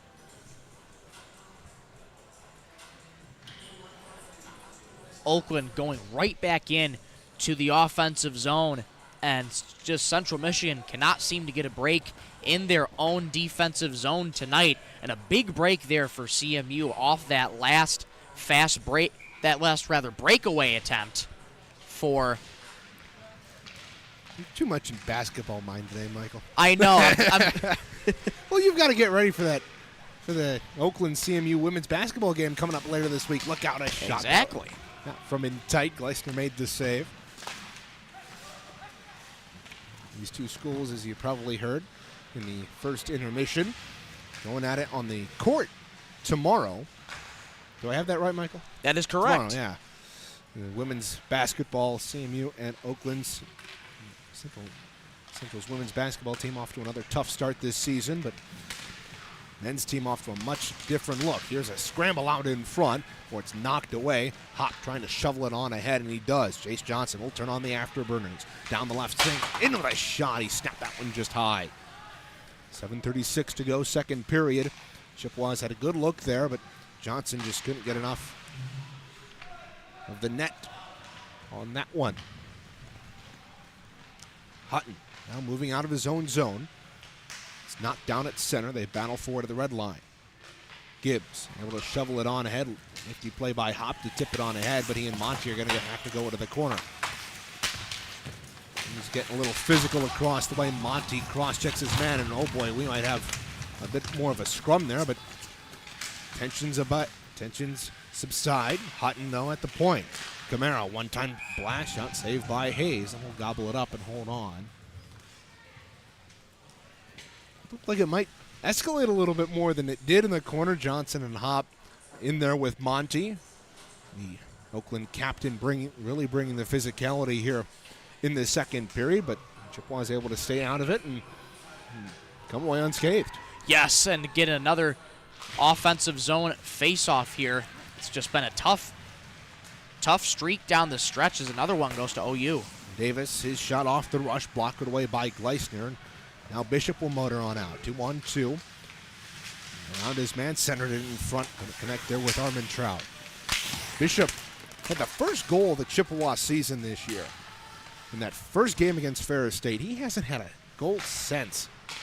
We'd like to see him in that third line, especially get a little bit more comfortable, a little bit more into that scoring role, but they've honestly generated a couple of good opportunities here this afternoon. Now the Grizzlies right back in. McMullen centering feed, couldn't connect with St. Marie, and they'll go into the corner. Bodies tumbling. Near side, McMullen. Rubbed off the puck. Chippewas able to get it out. And it bounces around at center. Loose puck ahead. Siraki chasing after it. Kuhn batted it down. Siraki spin around shot. Turned aside by Hayes. Kuhn racing after the puck on the near side. Couldn't get to it. And now Kuhn will wheel at center. Splitting the defense. Tried to backhand that to Morgan. Great thinking right there, but it was cut off here by Nick Goldie. He'll play it on ahead with 5:42 to go, second period. Update on Josh Gilgren. He's going to be out for the rest of this game after taking that hit up high from McCaddy. And another tough loss for that Chippewa D-core. Kuhn able to block this puck at the blue line and get it out, but Siraki can't get to the loose change. Now Dano with speed, stepping into the slot. Great poke check there by Bowerson. Rebounds loose in the slot, and it's cleared out to center. Play really hasn't been advancing more than the Oakland blue line here in this last couple of minutes. Ruiz sending it out in front. A shot, they score. Another backdoor feed by the Grizzlies. This time it's Jack Abbo right on the back door. Under 5 to play in the second period. It's 4-0 Oakland. That is another textbook just backdoor feed for the Golden Grizzlies, and what a beautiful set of hands on that pass to Abbo, and he's not going to miss many of those. At a gaping left side of the cage from Isaac Gleisner, and that just comes again from Oakland keeping the puck in the offensive zone for as long as they have today, and it's 4-0 OU. That's the third goal in this game where Gleisner has either made the initial save and his defense hasn't been there to clear it, or it's been a backdoor feed with nobody defensively for CMU, and it's been a tap-in goal for the Grizzlies. So definitely some things to shore up as we go on. Another icing here against the Chippewas. That certainly doesn't help. Lots of long shifts. You know, you talked with head coach Brendan Martin before the game about getting shorter shifts, making sure Chippewas are able to maintain those fresh legs. We saw it impact last night's game, but these icings, this dump and chase style offense, doesn't really lend itself to those short shifts. No, it doesn't, Reagan. constantly seen throughout this game the long shifts that Central Michigan has had to go through. You've seen some of the players just hunched over on the ice. This is a tired group, and those icings won't help you anymore.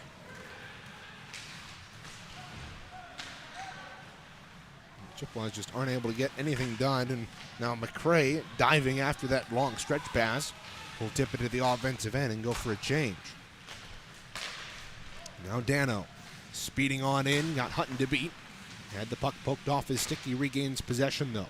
Dropped it down the wall, a centering feed from Dickinson knocked away. Back up to the left point, a shot through traffic, snapped just wide. Shot came from Reese. Williams. Now Dano, his shot blocked, and will be offside against Oakland as Dano couldn't keep it in that line. 4:14 to go, second period. It's been all Oakland here in this one. Chippewas struggled in that first, but it's not much you can say when it's a team that's as good as Oakland here as they've been here this weekend. At some point, you can't analyze a skill gap.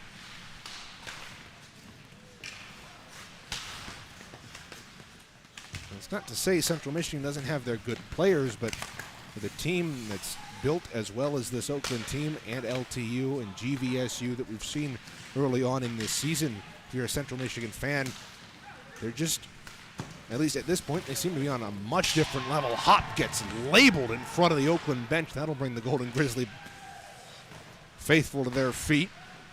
Hit coming from Thomas Monty. Now Johnson spinning this one ahead to Hop. Will tee it up and fire it right as it crossed the line. It was blocked at the point of release by Williams and cleared.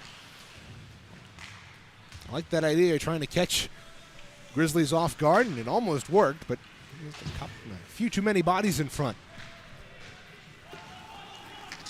I think it's a big credit to both teams, Reagan. Central Michigan, although they've let up 2 more goals in this second period, they're doing a better job of getting their sticks down in the passing lanes, shooting lanes, and really using the body a lot and really forechecking Oakland as much as possible to knock them off the puck for as long as they have. Johnson will head off here in the final couple of minutes of the second period, 2:47 to be exact. Chopped on ahead. Grizzlies with speed. Here's Furtick into the corner. He gets knocked down by Martin. Rebound, loose in front. They jam away at it. Chopped out to the corner. Chopped out to the slot and cleared here by the Chippewas. Now Bishop racing after the loose puck. Can he get to it in time? No, he can't. He's rubbed out there by Goldie. Flipped on ahead. Here's Eland. Eland out of Clausen. Steps in. Shot blocker save there by Gleisner. Rebound into the corner. They battle for it. Chipped up the wall. And here's Camara cutting through center. We'll take it and dump it in. Siraki's going to be the first to get to it across the way. He can't handle the puck, though, with certainty, and the Grizzlies are able to clear it back to the CMU end. It's been the story of this game. Dump and chase, and you can't get to it, and if you do, you give it up pretty darn quickly. If you're CMU, and just happens, this is going to be offside. But Oakland's just that much speedier. They're just that much faster, and it's tough for Central Michigan to catch up. It is, Reagan. It's really a tale of two different teams for Oakland and Central Michigan. And again, you just look out on the ice and you see tired group out there for Central Michigan. Oakland, such a fast team, such a dominant team with such a well-rounded offense, and their pace and their physicality, it's all getting to Central Michigan. And it's, again, as you put, it's very tough to analyze the skill gap, but I mean, it's 2 completely different teams on the ice. Yeah, and I mean, it's not to discredit CMU. Look out, a puck rolling in on goal. He's able to cover it. But, I mean, how much do you think that this fatigue from Central Michigan is related to the quick turnaround from a night ago? You get, I don't want to say stomped on, but you get rolled over last night. It's a tough, long night. and it's a quick turnaround to today. That's gotta affect something on the ice. Oh, definitely. You go from an 8:30 puck drop last night to a 12:30 puck drop this afternoon. So you're really talking about in the span of just 16 hours, a 16-hour turnaround, 2.5 of those riding on the bus back to Mount Pleasant. Look out, a giveaway here. The Grizzlies are right in. McCaddy out in front. A shot there off the stick of McMullen went wide. Monty has it at the point. 1:17 to go in the period. McCaddy looking for goal number 3. Lets a shot go. That was blocked just wide. Gleisner had no idea where it was before it popped out in front. Now McCaddy bouncing for it. McMullen had that poked away from him by Gleisner. Gleisner pops up, gets right back into his crease. McCaddy near side out in front. McMullen's shot was blocked by Kuhn. Now Kuhn will angle up ice over the line with Williams. He got rubbed out by the Oakland defenseman. And with 47 seconds to go in this period, it'll be dumped down the ice by the Grizzlies. Credit to this Oakland team. They're a very well-balanced team. There's a shot from Isaac Gibbs, left side. And to kind of go back to that, this Oakland team has 33 rostered players if you include their netminders. That's 29 skaters. You only dress 4 lines of forwards plus 3 lines of D plus an extra skater somewhere in there. So you get 18 on a given night. This Oakland team has spread out the wealth so much this season. Yes, Brandon Dano has controlled, and he's well ahead in the lead with the scoring categories, but this Oakland team is just so well-rounded. And it's hard to compete with that, especially when you're playing a team that's half guys that rested last night. Arbor forced a turnover behind the CMUN. It'll be cleared out to center by the Chippewas as the time expires here in this second period. I kind of want to go back to that, Michael. Like this is a team, like Oakland's good, no doubt. CMU is a team that's been able to come out and they've been able to show up on big nights. They're a good team as well, but how much do you think the extra depth that Oakland has is contributing to this game? Oh, the depth has really contributed greatly. Good teams will have that next, you talk about that next man up mentality in terms of that depth. Central Michigan has a little bit of that depth, but I would say, again, not to discredit CMU, but turning around to Oakland, they had sat some of their key guys last night, whether they be injured or just a rest day for this Golden Grizzlies team. But for these extra players coming onto the ice tonight, it's really been a big factor as to how well-rounded this Oakland team is. They have some of their starters that sat out, and these guys who are maybe sort of like on the second string or third string, I guess you could call it, are really showing out tonight. So depth is contributing greatly for Oakland here tonight. Indeed, and even you mentioned them not starting everybody last night. The guy that's been the most troublesome in this game, and Jake McCaddy, he's got 2 goals. He played last night. He's got a 4-goal weekend. That's been part of the trouble for Central Michigan. We'll step aside, come back. We'll give you a recap of that second period. Chippewas down 4-0 here at the end of 40 minutes.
Welcome back to Martin Ice Arena. Reagan Cleves, Michael Rosenkrantz here for intermission number 2.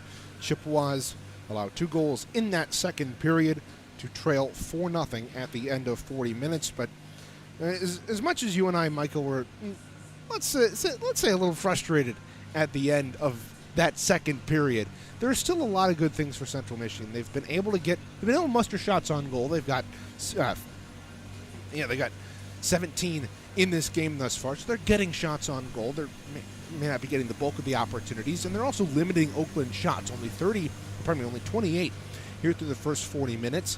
It's been a lot better than yesterday, that's for darn sure.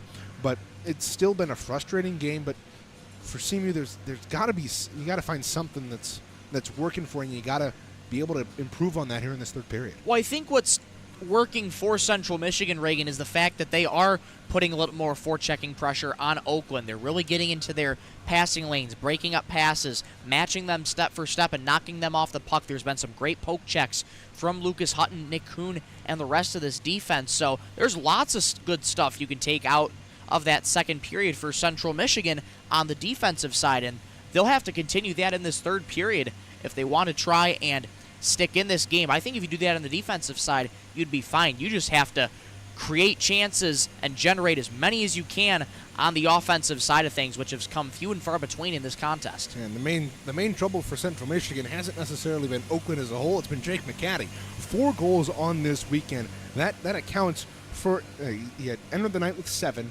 He's almost doubled his goal total from entering the weekend. He had 5 entering the weekend, scored 2 last night, gets another 2 here through the first 40 minutes. He's been tough to stop, but it's hard with a team that's as deep as Oakland to just focus on one offensive weapon to stop. It really is. When you have depth as good of a team with Oakland, it's incredibly hard to pinpoint their playmakers and who's going to be open on the ice to put the pucks into the net. And for Oakland, they have so many good offensive weapons. It's at such a high level and such a deep team that it's been difficult for CMU to pinpoint exactly one of those playmakers to watch out for. And speaking of playmakers, let's take a look for Central Michigan, who's had the better of the opportunities. Jace Johnson has had a couple of good opportunities. They had a 2-on-1 beautifully set up. Isaac Gibbs and the two Isaacs, Hop and Gibbs. Gibbs was working on the left side. He gets a good opportunity out in front. He's got Hop wide open. They just can't connect. A good defensive play by Oakland, but it's little plays like that you have to be able to take from games where, yes, you've struggled through the first 40 minutes, but you have to be able to improve on the small things as we go on, or else you'll get too tied up in we just can't get things going. Exactly, Reagan. And you talk about those close plays for Central Michigan that possibly could have generated some scoring chances. Another feed from Isaac Hop looking for Isaac Gibbs, was it, at center ice, and he would have had a easy breakaway over the blue line and really the best opportunity of the night so far. But, I mean, you've been able to get some centering feeds from Jake Bishop in particular, who's been playing really well. He's been finding guys open in the offensive zone when the Chippewas are there, and he's also doing some work up the wings with speed and bringing the puck in, so he's been playing decently well here today. Yeah, and especially now with Central Michigan's defense playing a man short with Josh Gilgren out at least for this game. We don't know what the prognosis is going forward. I'm sure we'll find out more as we go on here this season, but this week and going on toward the end of the semester. But that with a senior leader like that out in Josh Gilgren, the alternate captain for the Chippewas out of Atlanta, you got to have your younger D guys step up. Maddox Grimes, Jalen McCray, with 2 guys who are playing here tonight, and they've played well. Maddox especially has been getting into those dirty areas, making the best of his time on ice, and it's worked. It has worked, and you talk about guys like Maddox Grimes, Nick Kuhn. They've been doing a really solid job of getting into those dirty areas, breaking up the pucks from Oakland, turning it back over to their Chippewa counterparts. So lots of good stuff to take away on the defensive side of things, and it's definitely a bright spot here today. Indeed, a bright spot bright spots definitely all around the board for Central Michigan. But in the end, you trail 4-0. Lots of work to do here in this third period if you want to come back. But Oakland has played very well. It's going to be a tough Going to be a tough ask for Central Michigan, but we'll see if they can do it here coming up in this third period. We'll step aside and come back with a look at the professional out-of-town scoreboard. It's 4-0 at the end of 2 here on CCHN.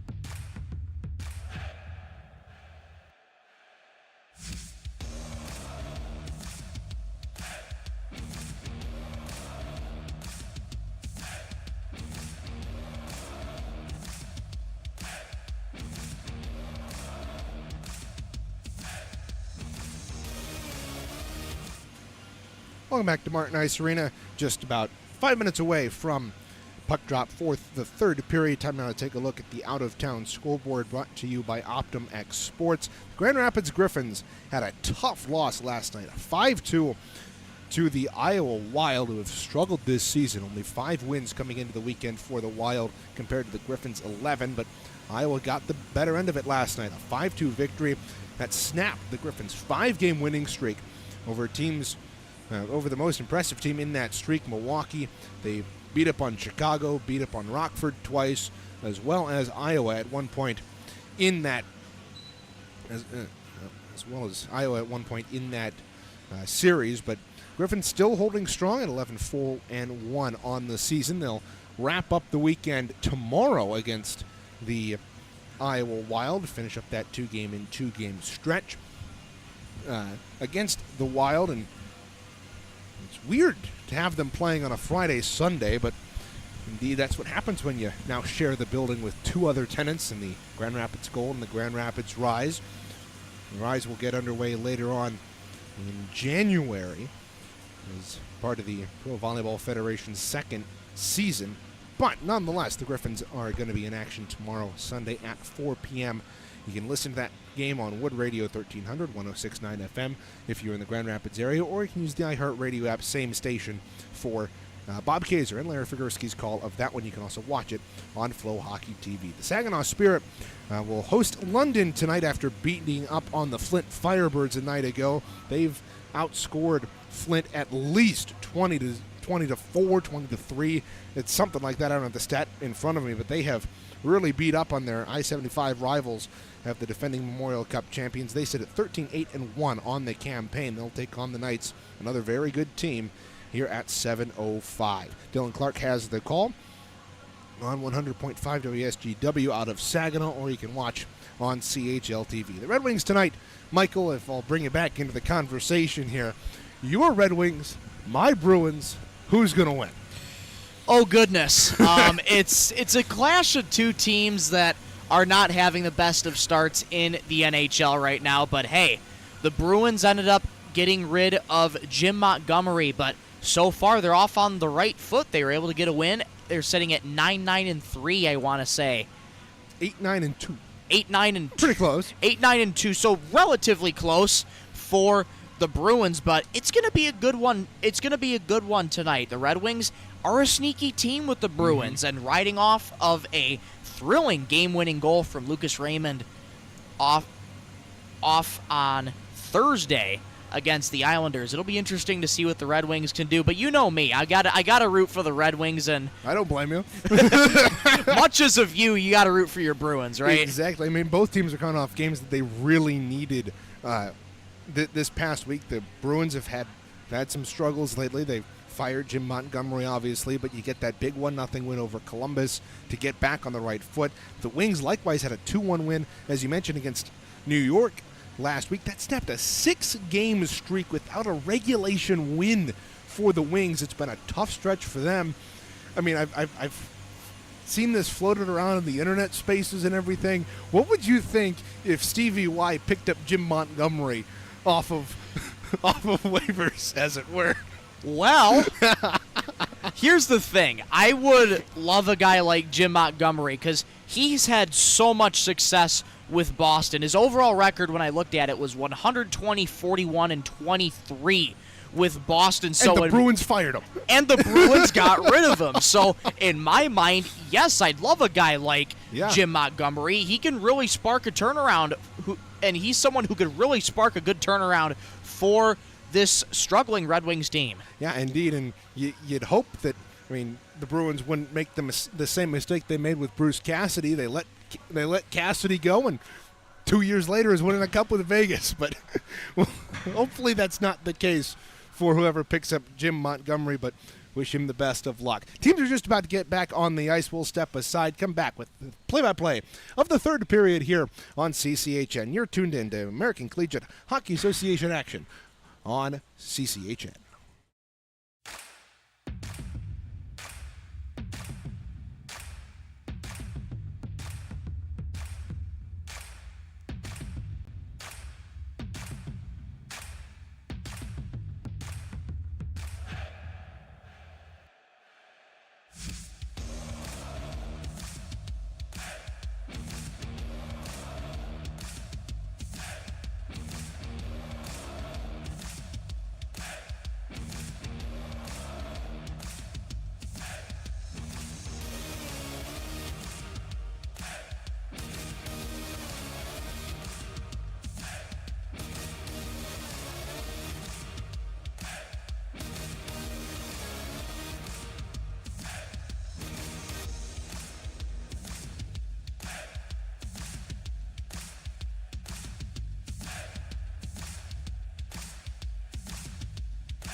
Zach Glades-Kennedy, our engineer, Reagan Cleaves, and Michael Rosenkrantz with you here at Martin Ice Arena as Central Michigan trails 4-0 at the start of this third period. Interesting to note, Michael, CMU now has Lauren Jones in net for them. He is the only undefeated Chippewa netminder this season. He's won all 3 games he has appeared in with a 1.67 goals against average and a .943 save percentage.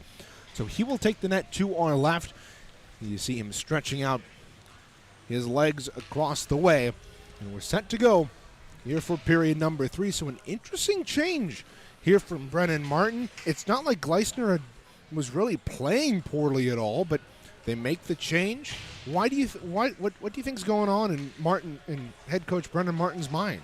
I think this is a move, Reagan, where you don't want to really run Isaac Gleisner out to dry. I had a chance to speak with him before the game, and he really stressed the fact that when Caleb Woolery let up those 5 goals, they felt like that they had hung him out to dry, and they didn't want to create that same situation again for today's starter, which was Isaac Gleisner. So I think that's why they pulled him early, and you see Lauren Jones in relief. It's all a mental game at this point. Yeah, Gleisner's final line faced 28 shots on goal, allowed 4 goals, so 24 saves, and not bad in any respect. Not at all. It's still, you never like to allow 4 goals as a netminder. Play back underway down below us. Oakland, CMU pressuring, able to get this down the ice, and a rare icing against the Oakland Golden Grizzlies. So a couple of shots on goal from the Chippewas, as you saw. Just a little bit of momentum coming out of this, coming out of the locker room here in this third period. That'll be interesting to hear about what the message was in this third period, but no doubt you have a lot of work to do, but good job by Central Michigan here, showing a little bit of initiative out of the start of this one. Face off to the left of Hayes, the Utica Eisenhower graduate. We'll watch the Golden Grizzlies move up ice, and now Connor Morgan got caught up there with Arbor at center.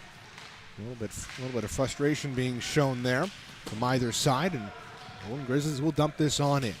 1:07 gone, third period. Chippewas trail by 4. Lauren Jones in that to our left. Evan Hayes to our right. Chippewas in the whites. Oakland in the blacks. Kuhn blew a tire. Will go off for a change. Slapped back in from center by the Grizzlies. Hutton in after it. Will be beaten to the puck though by McCaddy. McCaddy's got 4 goals this weekend. Boy, has he been good out of Ira, Michigan. Spent a couple years with the Shreveport Mudbugs. In fact, only played 1 game for them, but over his career he's been very good for the Grizzlies. Picking up now 22 goals in 40 career games for the black and gold. Now a centering feed out in front. Jones had that just go wide of the left post. Chippewas able to clear it out to the line. Can't get it out though. Loose puck, skied ahead. Look out Bishop, and there's some time and space. Steps in, shot saved by Hayes. Rebound loose in the bottom of the left circle. Cleared up to the point. Bowison steps in, shot deflected. Oh, that one narrowly turned aside. Now another opportunity there by Armentrout. Stopped. Loose at the side of the net. Chippewas battle for it. They get it up top. Julian Johnson shot through traffic. Snap just wide. Rebound. Score! Chris Armentrout pops home the rebound. His third of the campaign. It's 4-1. Well, something was definitely said in that locker room during the third period because Central Michigan, way to pour on the pressure to get the puck into the back of the cage for the first time this weekend. It was a shot from Johnson that just goes wide, but Chris Armentrout, good positioning right by Evan Hayes to pop home the rebound, and CMU has cut the deficit to 3. It's the first goal for the Chippewas since all the way back early in the first period against Lawrence Tech last Friday. Last night marked the second consecutive shutout for Chippewa opponents. That's the first time that it happened since 2016, where Central Michigan was outscored 11-0 in 2 games against Calvin. But finally get the offense rolling, and that hopefully the start of some change here for this Chippewa team. Maybe a little swing in momentum at the start of this third period. Bouncing puck through center. Isaac Gibbs couldn't knock the puck away from his man. Now a centering feed, one-time blast knocked away by Hop. It was Nikolic who was lining that up. Now Davis dumps this one on in. 4-1.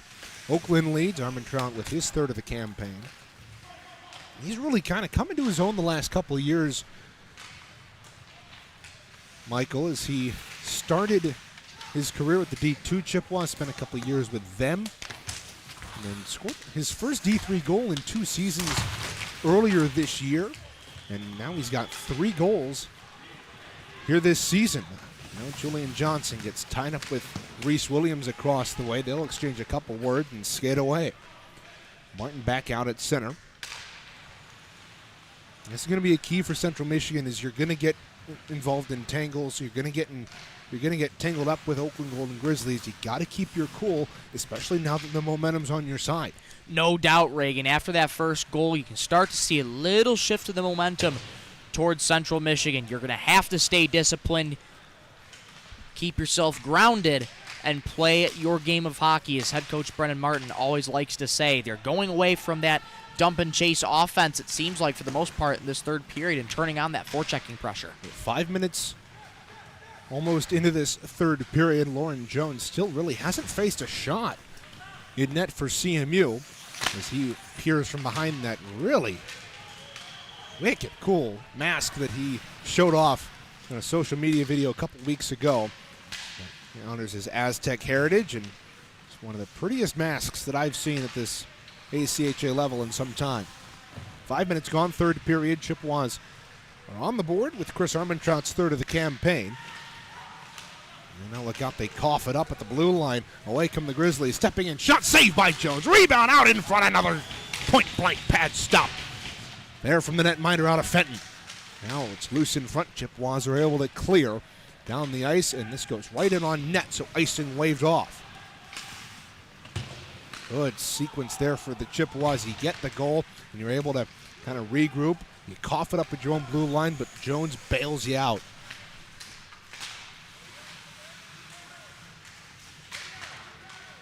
Chippewas clear to the line, not out though. Bishop tried to backhand this on ahead, but Armentrout didn't realize what his line mate was thinking and couldn't react in time. 6 minutes gone, third period. Chippewas down by 3. To the number 4 team in the nation. And that goal from Armentrout snaps a nearly, let me do the mental math here, 3-game streak without scoring. Here's Johnson up the wing. Cutting into the circle, a shot saved by Hayes. Chippewas have really, Michael, turned up the pressure here to start this third period. Look out, a long stretch pass for Dano, and he'll try to set things up for Oakland. It has been a really different third period for Central Michigan. Again, continuing the forechecking pressure here is way to tie up Oakland and matching them step for step and really starting to generate chances and showing that chemistry. That goal from Armentrout, I've finally done the math. Nearly the first goal for CMU in nearly 11 periods of hockey. Good to see them get back on the board after 2 consecutive shutouts, and just like that, despite a 3-goal deficit, they're right back in this game. It feels like. Now up the right wing, the Grizzlies cut in. There's a shot skied high there by Tommy Davis out of Sterling Heights. Chippewas will take this, clear this the length of the ice, and icing will be called.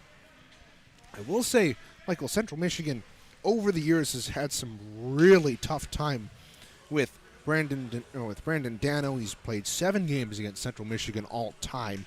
3 goals, 5 assists for 8 points in his career against CMU. They've done a good job of shutting him down tonight, the senior out of Brother Rice High School. They really have, and Williams right off the draw, a one-time blast, and it's in the back of the net off a deflection.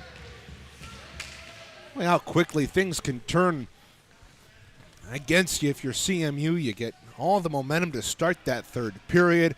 You get the goal, and then Williams off a friendly deflection puts it in the back of the net. Here's 7:20 into this third period. That's a tough one to give up for Lauren Jones, but it's another textbook goal from Oakland. A beautiful deflection out in front. Not much he can do on that one there. And as quick as the momentum might have shifted for Central Michigan, tilted all the way back to Oakland's favor as they now grow the lead back to 4. And something just as quickly as that. It's a simple face-off win. You get your defenseman to flood the slot to try to block that shot. It goes off of a stick, and Jones doesn't have a chance. That's been the story of this weekend, and especially this night. Lots of backdoor feeds where your defensemen just aren't in the spot they need to be. Backdoor tap-ins, and your goaltenders really can't do anything about it.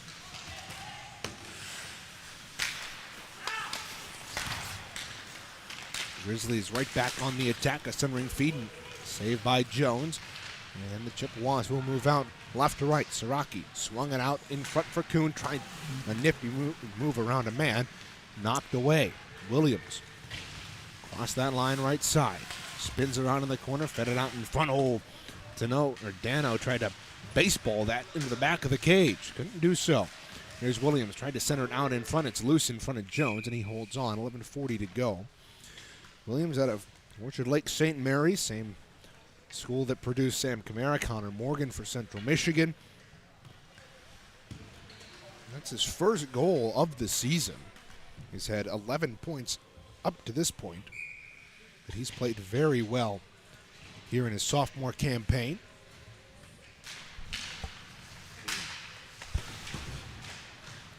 Central Michigan battling for it at the left point here. This play's back underway. Under 12 to play. They still haven't started the clock. This will go right in on Hayes.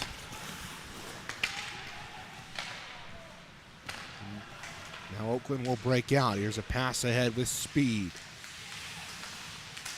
Shot that was blocked. They finally got the clock running. as Eland was boxed out. Now out at center, Oakland, though, having to regroup here. 11:21 to go here in this third period. Central Michigan keeping their composure, though, that Reagan. They're able to box out and tie up Oakland going into the offensive zone, which I think is really spoken highly in this third period about what was said in that locker room. And despite being down 4 after the end of 40 minutes, the Chippewas still in this one. Yeah, certainly still in this one, though that goal from Williams certainly a momentum killer. Scramble out in front of Hayes. Rebound comes loose to the left wing circle. Couple of bodies tumble. Miller gets knocked down across the way by Alter. Alter able to fish that on ahead to Eland. Chops it ahead for Furtick. Furtick cutting in, shot saved by Jones. And the Fenton native will hold. It's been a little bit of a redemption year for Lauren Jones. He was able, his sophomore season, the senior now for the Chippewas, he really was labeled with the bulk of starts.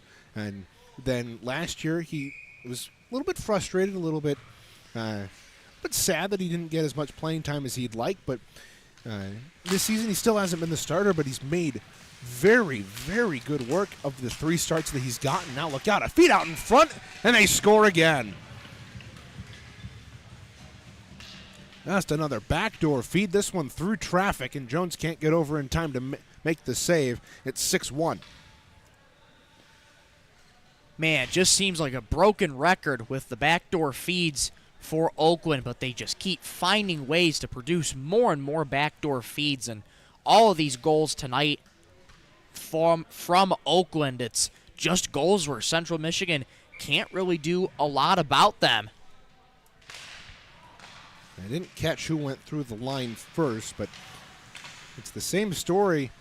And it's been a lot of this game, Michael, where that D-man just can't find the guy on the back door.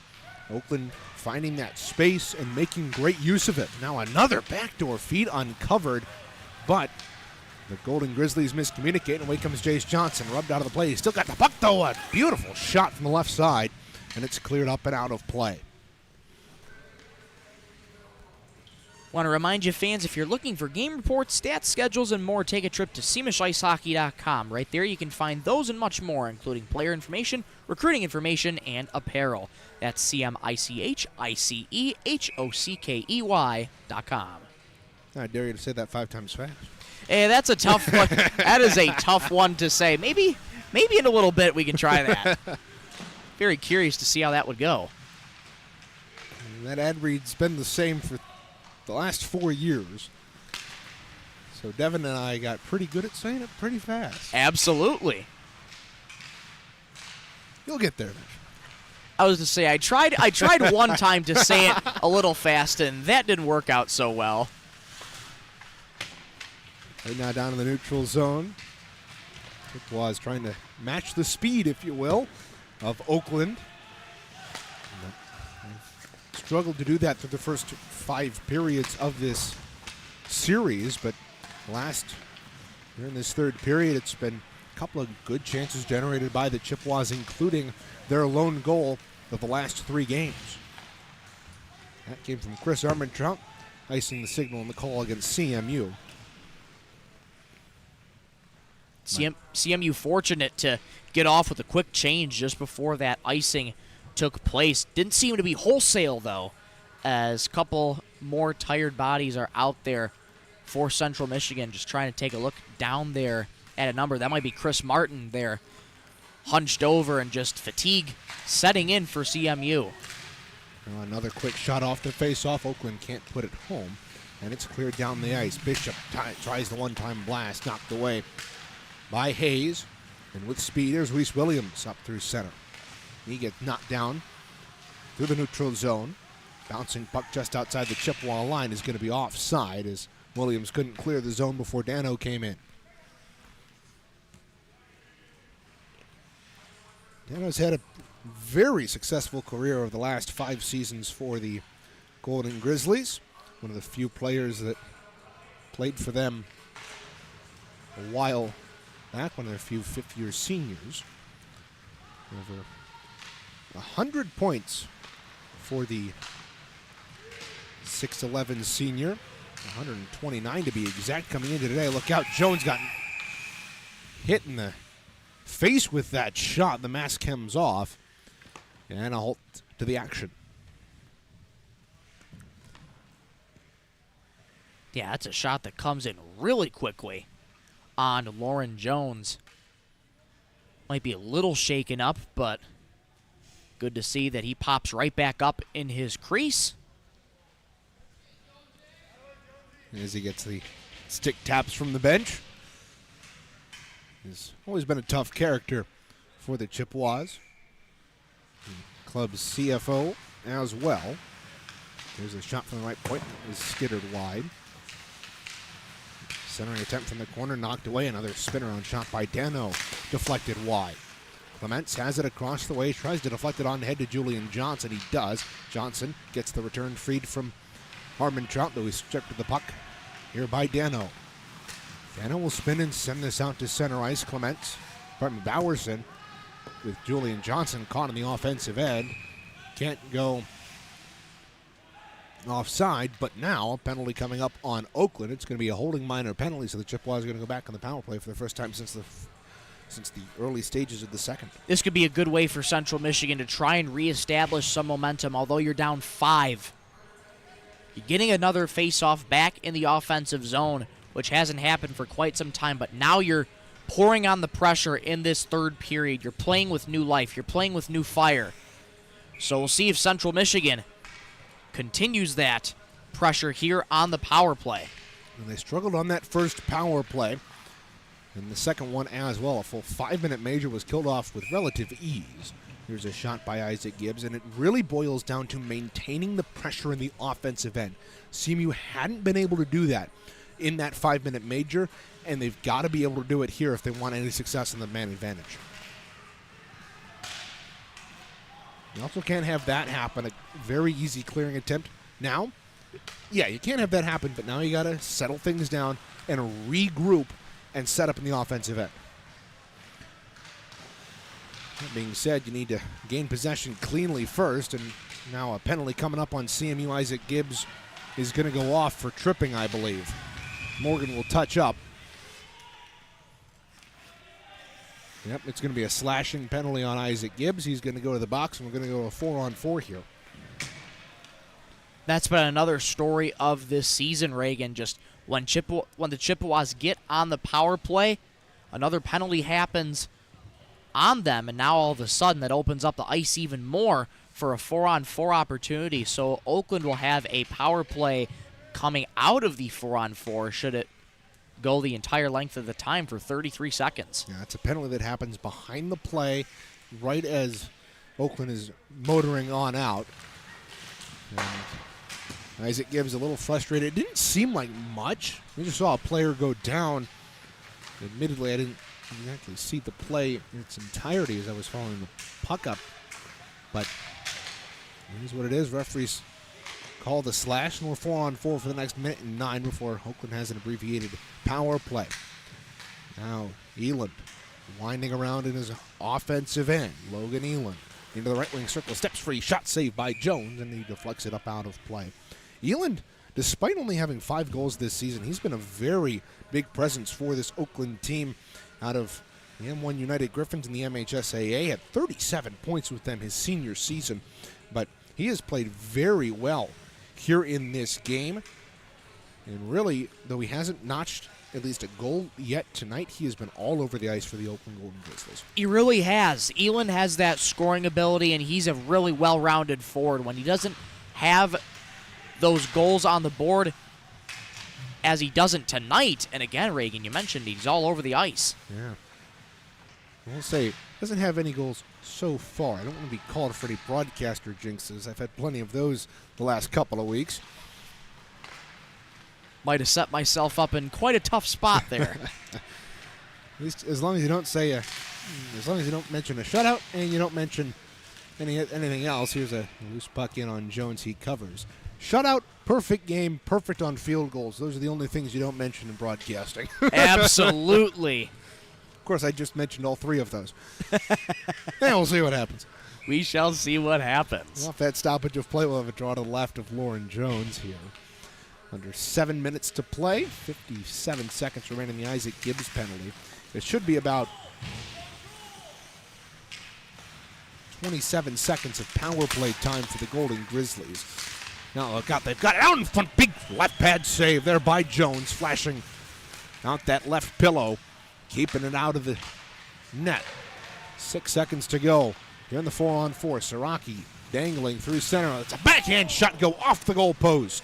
Out of the box comes Dano. It's a power play here for Oakland. 33 seconds. The time on this power play.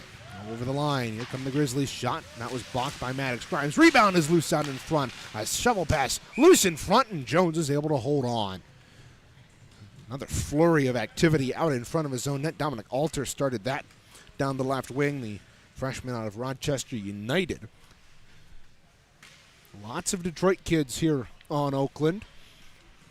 Lots of schools that I'm assuming you would recognize, Michael. Oh, no doubt. Absolutely. Lots of those really, really good schools from the Metro Detroit area. I mean, even with Central Michigan, you talk about Orchard Lake St. Mary's. They're a very storied athletics program.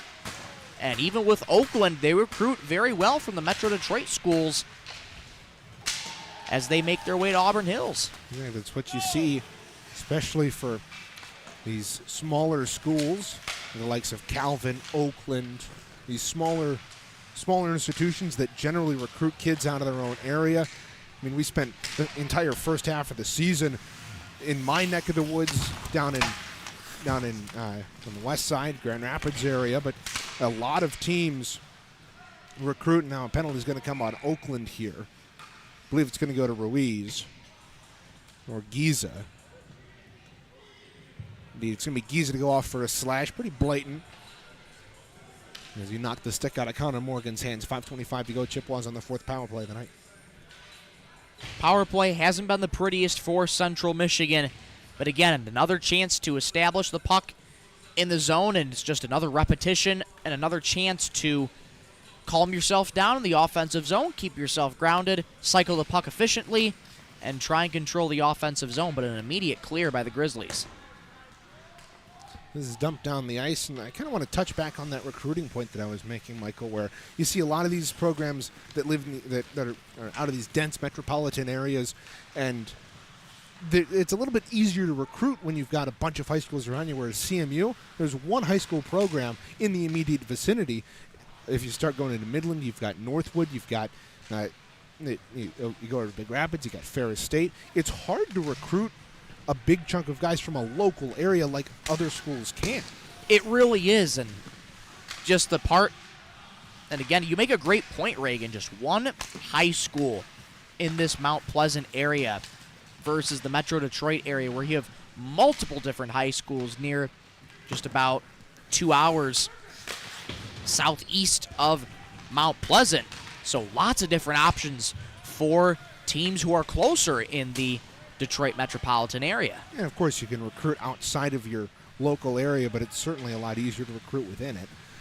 And I mean, credit to the Mount Pleasant Patriots youth program. They've certainly been doing a lot of growing in the last couple of seasons. Good to see Brittany Knopp, the head of the rink here, kind of head up that growth. She's also the coach of the high school program and assistant coach of the D2 program here at CMU. 30 seconds to go in the power play with Giza in the box.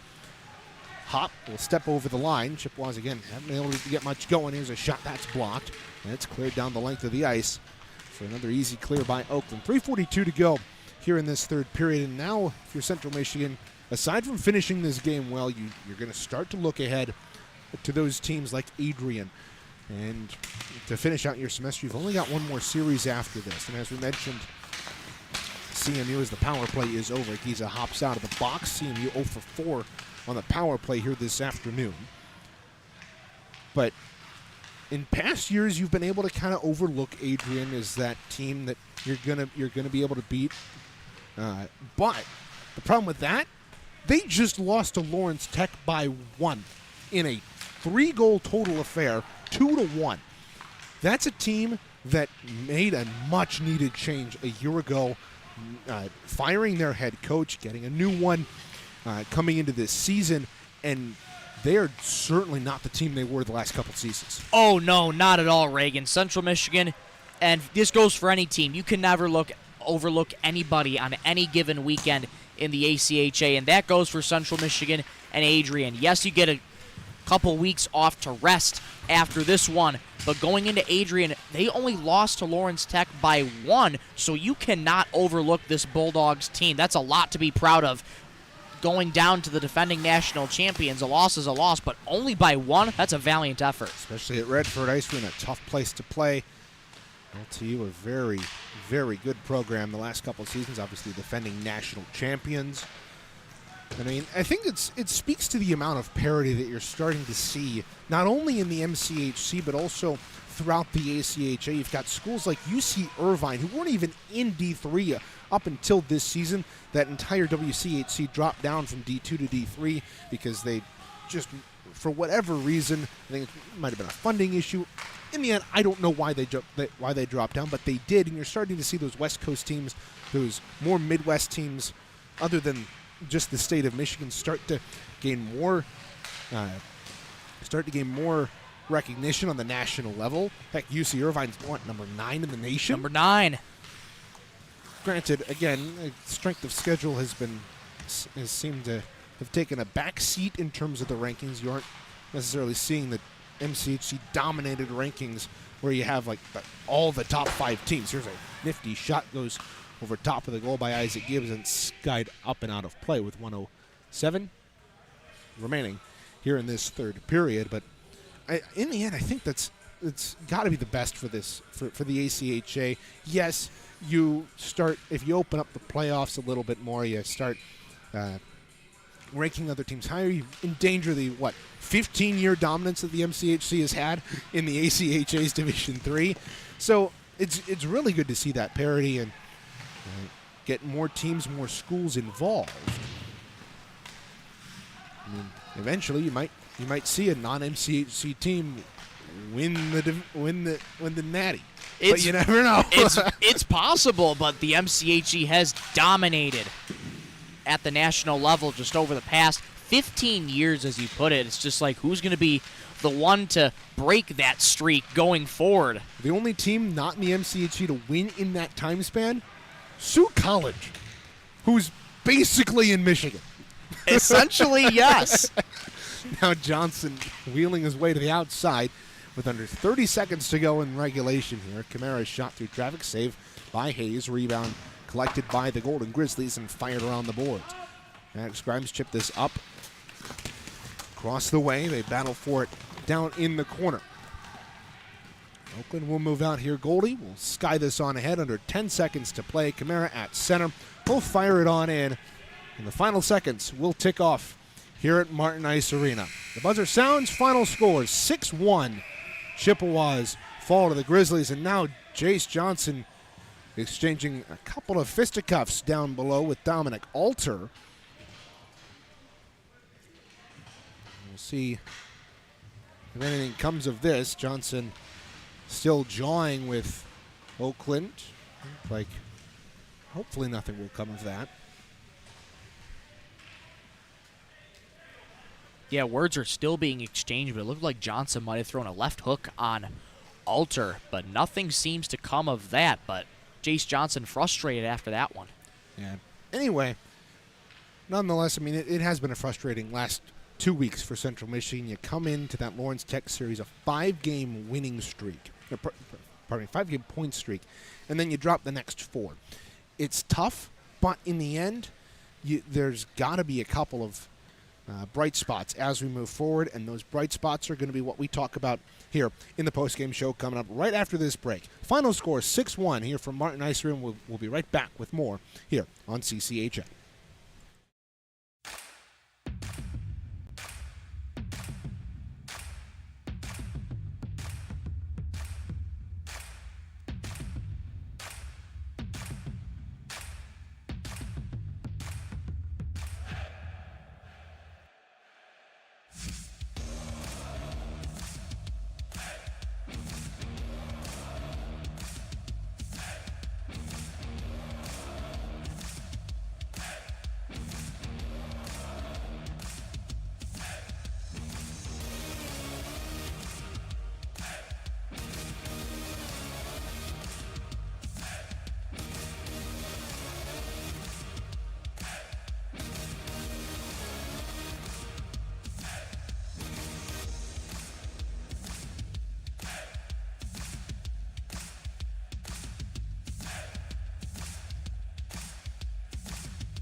Well, overall, it's a disappointing result for Central Michigan here today. 6-1 the final against Oakland. But I don't want to talk about that. I want to talk about the third period, Michael, where CMU really came out strong in the first half of that period. They get the goal to pull themselves back within 3. They eventually let up a couple more goals, but it's a really good to see that team come out strongly in that third and take it to a team that they've been struggling against all weekend. Absolutely, Reagan, and it'll be very interesting to hear what head coach Brennan Martin said in that locker room just ahead of the third period, but something was sparked in the Chippewas. They were playing phenomenally in the start of that third period. You started to see that forechecking pressure come on against Oakland, and they were able to knock them off the puck much easier and also generate some chances of their own. They were working more up with speed and found some chances and were able to get some shots on Evan Hayes. Yeah, the lone goal coming from Chris Armitage on a rebound that was loose in front. He's able to fire it home from the bottom of the left circle. CMU gets their lone goal of the night, but again, I think netminding hasn't been the issue for Central Michigan this year. Gleisner, at least in the last couple of games. Gleisner played well today. Caleb Wooler had a shaky start yesterday, but Nick Wilson came in, stopped 32 in relief yesterday. Lauren Jones comes in. He plays well in today's third period, despite giving up a couple goals, but goaltending really hasn't been the problem. It's, in fact, been a really big strength for the Central Michigan team. It has. The goaltenders have done an incredible job this season. And talking with head coach Brennan Martin, even just in these coaches' shows and even off the ice, he talks about how, in particular, all 4 of these goaltenders have been outstanding for him. And you talk about the primary 2 starters, Caleb Woolery and Isaac Gleisner. Caleb Woolery, he keeps mentioning to me, is a phenomenal goaltender. It's just been really tough for him in these tough games where you got a lot of good opponents at bay for you. And again, he talks about how Caleb Woolery, he's a great goaltender, but he certainly had his nights. Isaac Gleisner, he saved 24 or 28 tonight. That is a great performance from Isaac Gleisner. Now, you don't want to let up 4 goals on paper, but it's really just all about how well you've been playing. And in a game like this, where it's a really big deficit for Central Michigan to climb out of, you can really turn to the goaltending as a whole and say they've been really good. Yeah, and I don't want to harp on it too much, but I do want to take a look at the defense, because as we're talking about the goals and the 4 goals that pardon me, Gleisner has let up here this pardon me, here in this game today, almost all of them were backdoor. Almost all of them were uncovered Grizzlies on the back door with no help from his defense. That's something that just has to change going forward. No doubt, Reagan. You saw it time and time again in this game. Backdoor feed after backdoor feed, even a deflection for the 5th goal for Oakland. Bottom line, defense has got to be there for your goaltenders. That was a big key in a lot of these previous games, is helping your goaltender out. And for Central Michigan, goaltending has been a strong suit for this team, but it's really, again, all up to the defense, and can they back up your goaltenders going forward? And I agree with you. That is something that has to be changed going forward. Yeah, the Chippewas have a couple weeks off before they take on Adrian. We'll talk about that in just a little bit here. Impact players tonight, Jace Johnson, Maddox Grimes. Both of them, I think, though they didn't get on the score sheet in terms of goals, we don't have assists for you, unfortunately, as of yet. But Johnson played well, generating chances, but I really, as much as he's been great for Central Michigan this year, the more strong opponents you're going to play, you're going to end up finding defenses that, with your signature move being wheel around the outside of the circle down low and try to cut to the front of the goal, they're going to be able to shut that down very easily. You'd like to see a young player like Johnson be able to trust his teammates a little bit more and distribute that puck. No doubt, and Jace Johnson, his speed does generate a lot of the chances, but yeah, it seems that signature move has worked on him for the most part this season. But yeah, as you go down the road against these tougher opponents, they're going to pick up on that as they watch tape on you. So Jace Johnson either going to have to change up what he's doing, try a different formula, or as you put, be a little bit more unselfish with the puck and distribute the wealth to his offense. I mean, half the time, though, if not to harp too much on Jace, half the time he just outruns the CMU the rest of his line completely. So he's in all alone by himself, and at that point, there's only so much you can do. But on the other side, Brandon Deneau and Dickinson, both 2 very good players. Dickinson, I believe, got a goal tonight. If I know Deneau did not, but it's been a very good weekend for Oakland overall. Those two, though not on the score sheet, doing some good things offensively. And that speaks to the depth of this Oakland team. They have so many well-rounded forwards, defensemen, and netminders. They're a complete team. They're a really complete team. And when you're as deep as them, you have so many guys that you can rely on. And Dano and Dickinson are just two of a couple of the big killers in the Chippewas, the thorn in their side for a majority of this series. And it's a tough one, here at Martin, just coming from splits the past couple seasons.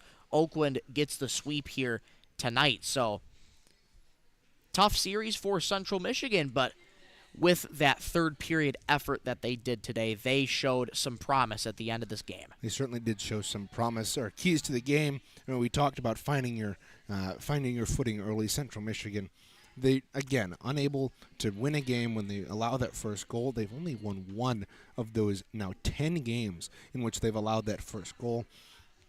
It's going to continue to be a struggle for Central Michigan without things changing going forward. No doubt, Reagan, and it's so tough for this Central Michigan team as of right now to find their footing early.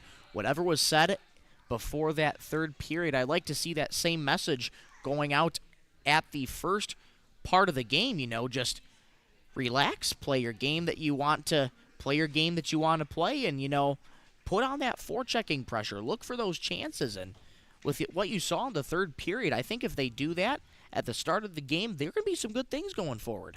I think that's going to be one of our keys to the game come Adrian.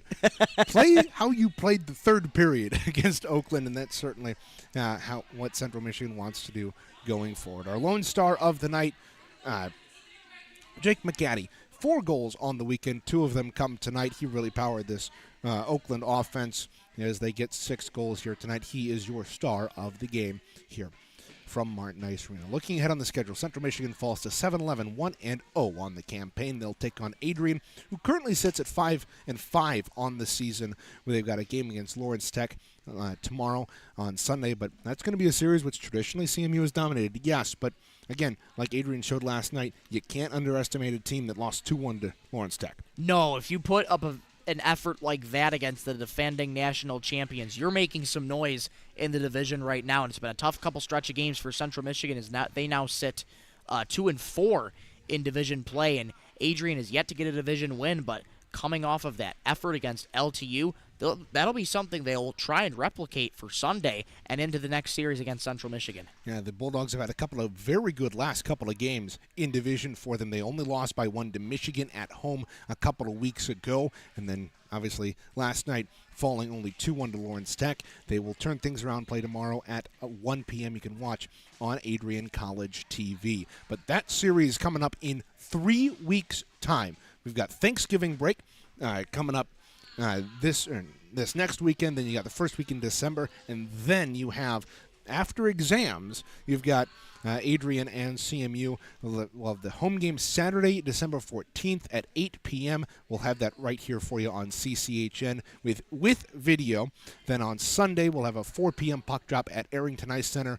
Because of copyright rules, ACTV will have the video stream. Michael and I will be joining you on CCHN for an audio-only broadcast for that one. Again, 8 p.m. on the 14th, 4 p.m. on Sunday the 15th, that series for the Chippewas and the Bulldogs. That's all coming up next here on coming up later on CCHN. We'll have a game tomorrow for you, Women's Division II in action against Lawrence Tech this weekend. You can watch their road game tonight against the Blue Devils on LTU's Athletics YouTube page. They'll have the broadcast for you from Farmington Hills Ice Arena before they return and pick up things tomorrow at 1 p.m. from here at Martin Ice Arena. Parker Morrison will have the call along with Zach Lattis-Kennedy on that one.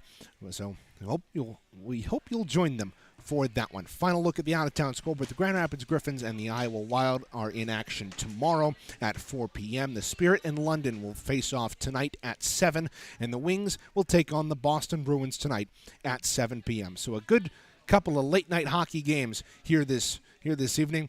we hope you enjoyed this broadcast of CCHN. This is a reminder that the broadcast was a copyrighted presentation of the CMU Club Hockey Network, the ACHA, and Moore Hall Television. No reproduction, retransmission, or other distributions of the descriptions of this or accounts of this game may take place without the express written consent of the ACHA, CCHN, and MHTV. Before we go, again, speaking of MHTV, we'd like to thank them for all the equipment, the lighting, the ice mics.